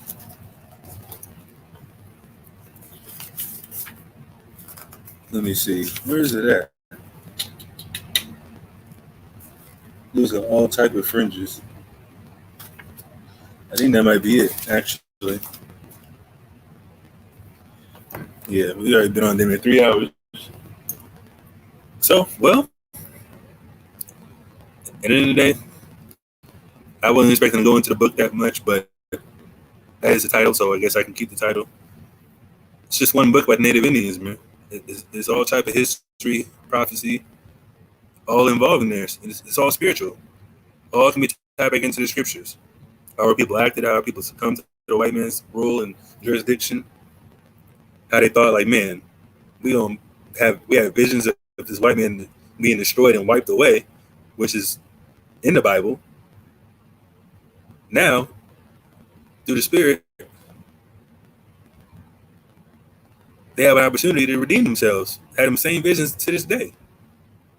Because Most High is all about the Most High's timing, not our timing.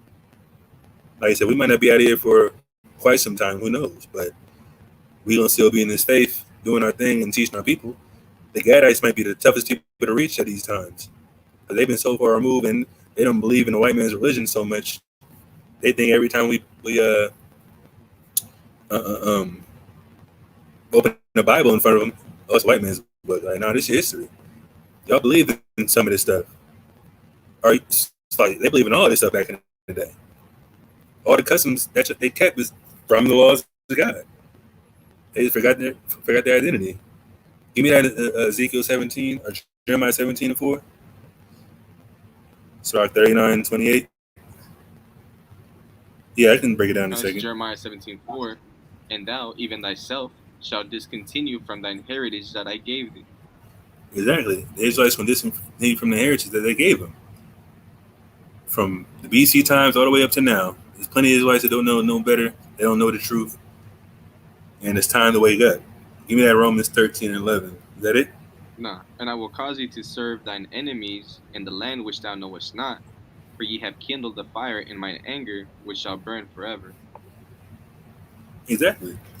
That's why the Most High allowed them to be destroyed. They got brought forth to the murderer in their pleasant place. They was chilling for a while, then they got destroyed. What other But verse? guess what? Huh? What was the other verse?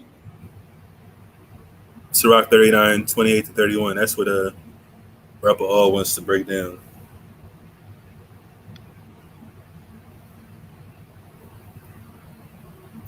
What was your question about that? It's pretty plain from what I'm looking at.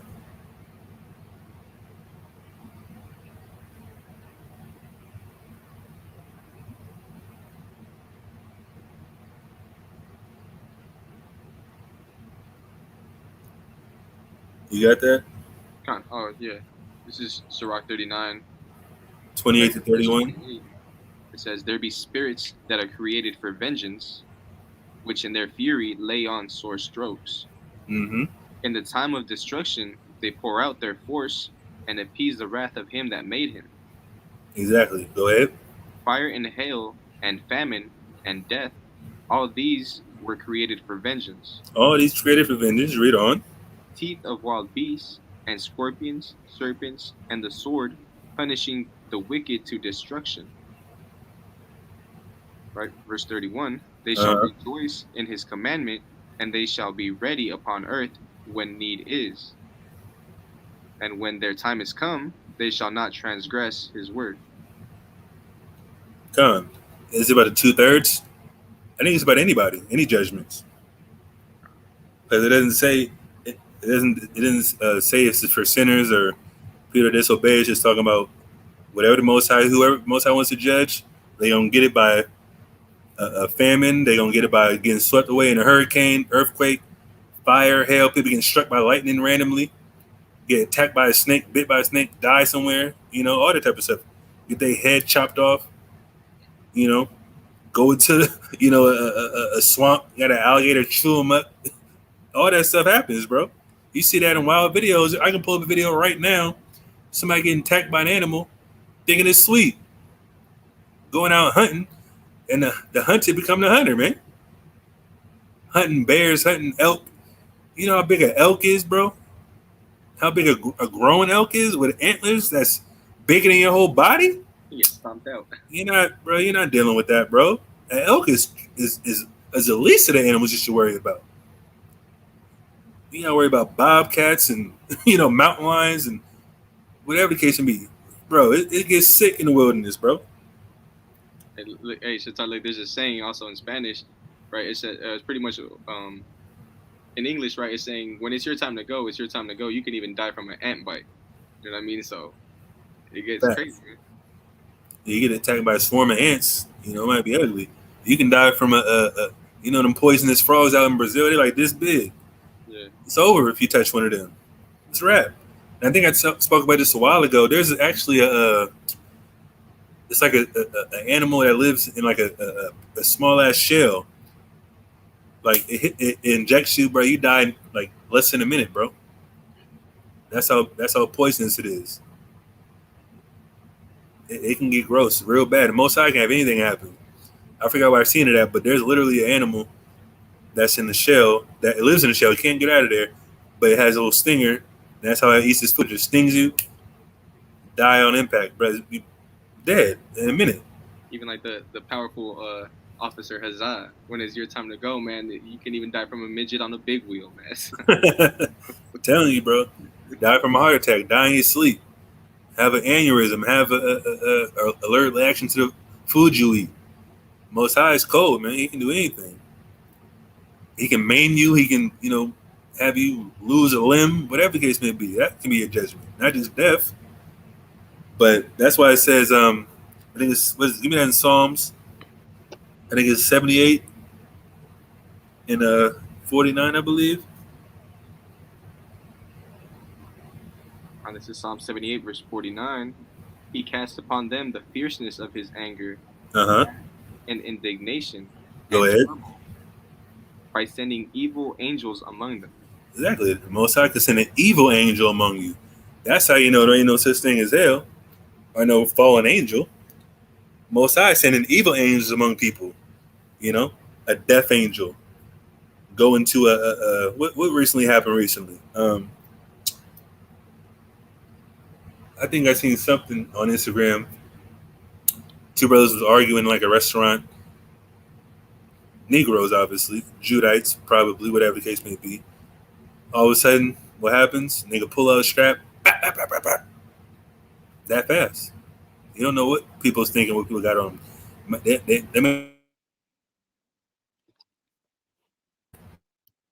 quick. That's an evil angel. Demon hopped on that. Demon hopped on buddy. Put somebody else down that fast. But I'm just saying, like, what the hell? It don't have to be, some crazy circumstance for you to get, put to death or judged. Like I said, people die from allergic reactions. That's simple. Again, you seen that Rapal? Yeah, I seen that thing yesterday or something like that. Or maybe earlier today. Who knows? Exactly, the King of Tears. That's the Most High's name. He can do anything he wants. That's why we got to stay on the right side of things. You feel me? That narrow path. But that's pretty much all I had. I don't know if anybody had other questions. You had something, Kashab? I got so much to do whenever you're ready. I'm gonna see who else got any questions real quick. We've been on for 3 hours through the spirit. All praise to the Most High. Huh? I had one when we were talking about the indigenous up here and the color they were, and even the Joseph one you had on here because it talked about Lewis and Clark expedition. What about it? about that York. Oh yeah. Go ahead. Con. So I'll just start right here, right? So this says York and the Native Americans. York's most spectacular contributions were with the Native American tribes the expedition came into contact with, whose assistance was sometimes very necessary. According to the Journal of Expedition, York's blackness served as a passport with them. They were impressed by such a strange creature, right? It says, yeah, you guys going crazy on them. It says the object which appeared to astonish the Indians most was Captain Clark's servant, slave York, a remarkable, stout, strong Negro. They had never seen a being of that color, and therefore flocked round him to examine the extraordinary monster. Exactly. Native Indians never seen a Negro before. So which natives are these talking about? Or is this a false, story, a false testimony? Native Indians like, who's this monster? Who's this black guy? What the heck's going on? We know we ain't seen no damn white person before, but who's this black guy? Who's this dark skinned guy? Where'd he come from? So Negro only's gotta answer that. They can't. All praise to the most high, Paul. On the bar, brother.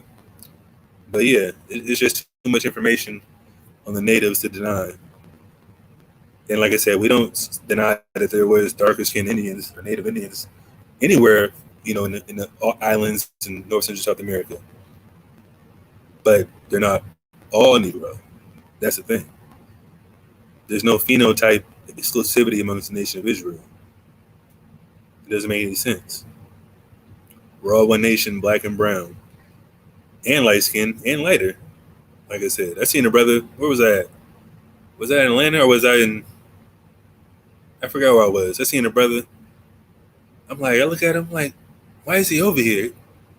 Oh, Poindexter white boy. Like, who's that? I'm just looking at him. I'm judging him by appearance. I'm like, who the hell is that? Guess who he was? The first Naphthalite in the camp, Tampa, Florida. I'm like, damn, that's powerful. I'm over here looking at this brother like he's out of place. I'm over here like, damn, judging him by appearance. That's how people do. And I did that not that long ago, probably last year. I don't know. I forgot when it was. But it's just crazy how people do that so significantly. It's like, we got to be careful with that. I'm admitting my faults right now. I was like, damn, I'm tripping. Because I didn't say nothing to him. I was thinking like, what's up with Buddy? I'm like, what's up with him? Who's that? He's sticking around like he welcome over here. But listen, Slovakia, that brother's a Naphthalite, the only tribe we didn't really have in the Sicarii at that time, But now we got all 12 tribes. Even though we got one Naphthalite, we got what? I think 3 Simeonites. I think we got a couple Asherites, maybe one. I don't. It's probably only Asherite, but like I said, we don't have that many Naphtalites or Asherites or things like that. We got plenty of Israelites, plenty of Judites, plenty of Levites, Benjamites. We got one Reubenite. You already know who that is. But I'm just saying, we got 2 Reubenites. Yeah, Shamwala. Oh yeah, Shamwala's Reubenite. I forgot. That dude be acting like a Judite all the time. He be acting like a Benjamin actually, hustling and all that stuff. It's all good though. But yeah, give me that last one. This is Sirach 23 and 27. Go and ahead. They that remain shall know that there is nothing better than the fear of Yahweh. Salah, hold on. He got a question. Do you know when the tribe of Simeon got to Dominican Republic? I'm going to take a wild guess and say basically when they arrived over here from Assyria. They all separated. And if you... Damn, I don't have the book, actually. I've been meaning to get this book, Lost Tribes and Promised Lands. But, like I said, the indigenous people of Hispaniola, which is what it's called, they were already there when they settled on this side of the known world, pretty much, or the unknown world. And then they brought in the Negro slaves, for the most part, Levites, things like that. So that's just my guesstimation. Sometime in the 8th century BC. Because we were still knowing who we were at the time, so we all stuck together as a tribe. Like I said, just like it says in Lost Tribes and Promised Land, when they went to the Native Indians, it was like, yeah, Joseph's on an island nearby. Who's Joseph?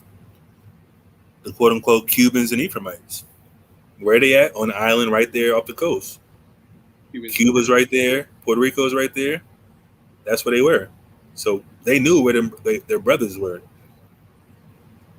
So, and obviously, Hispaniola's a little bit over from Puerto Rico. You know? Any other questions? Because he just popped it up right when he started reading.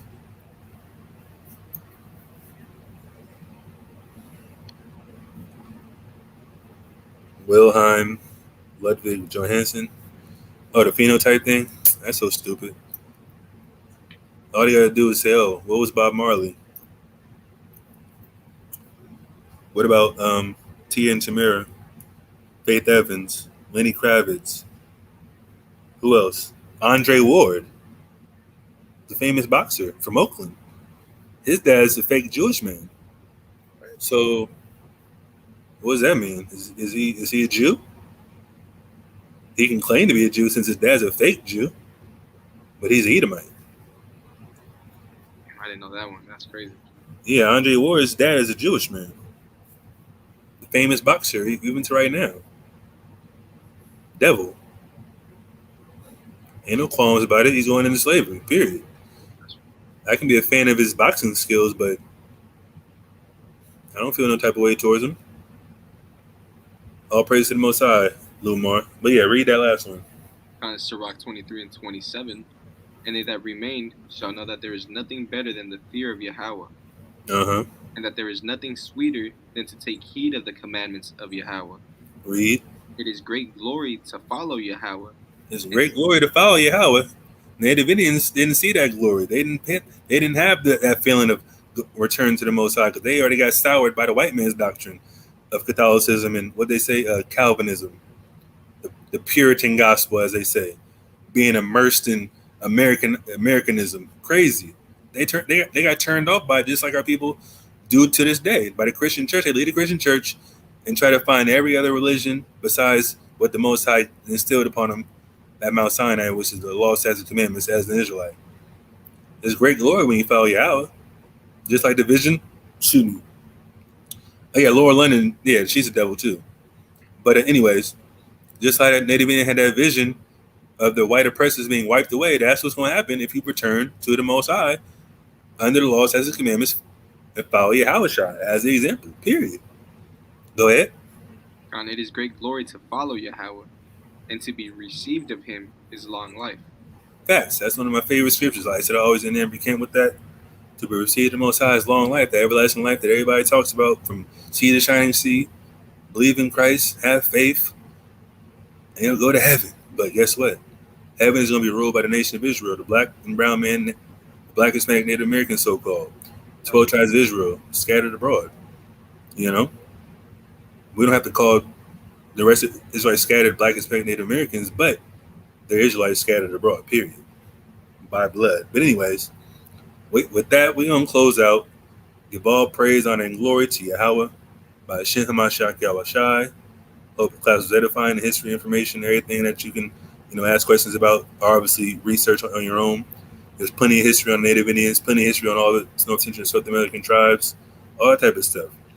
But we're going to close out, like I said, and we're going to reconvene next week with another history lesson, Lord willing, if it be the Most High will, obviously. And, y'all have a great night. Shalom.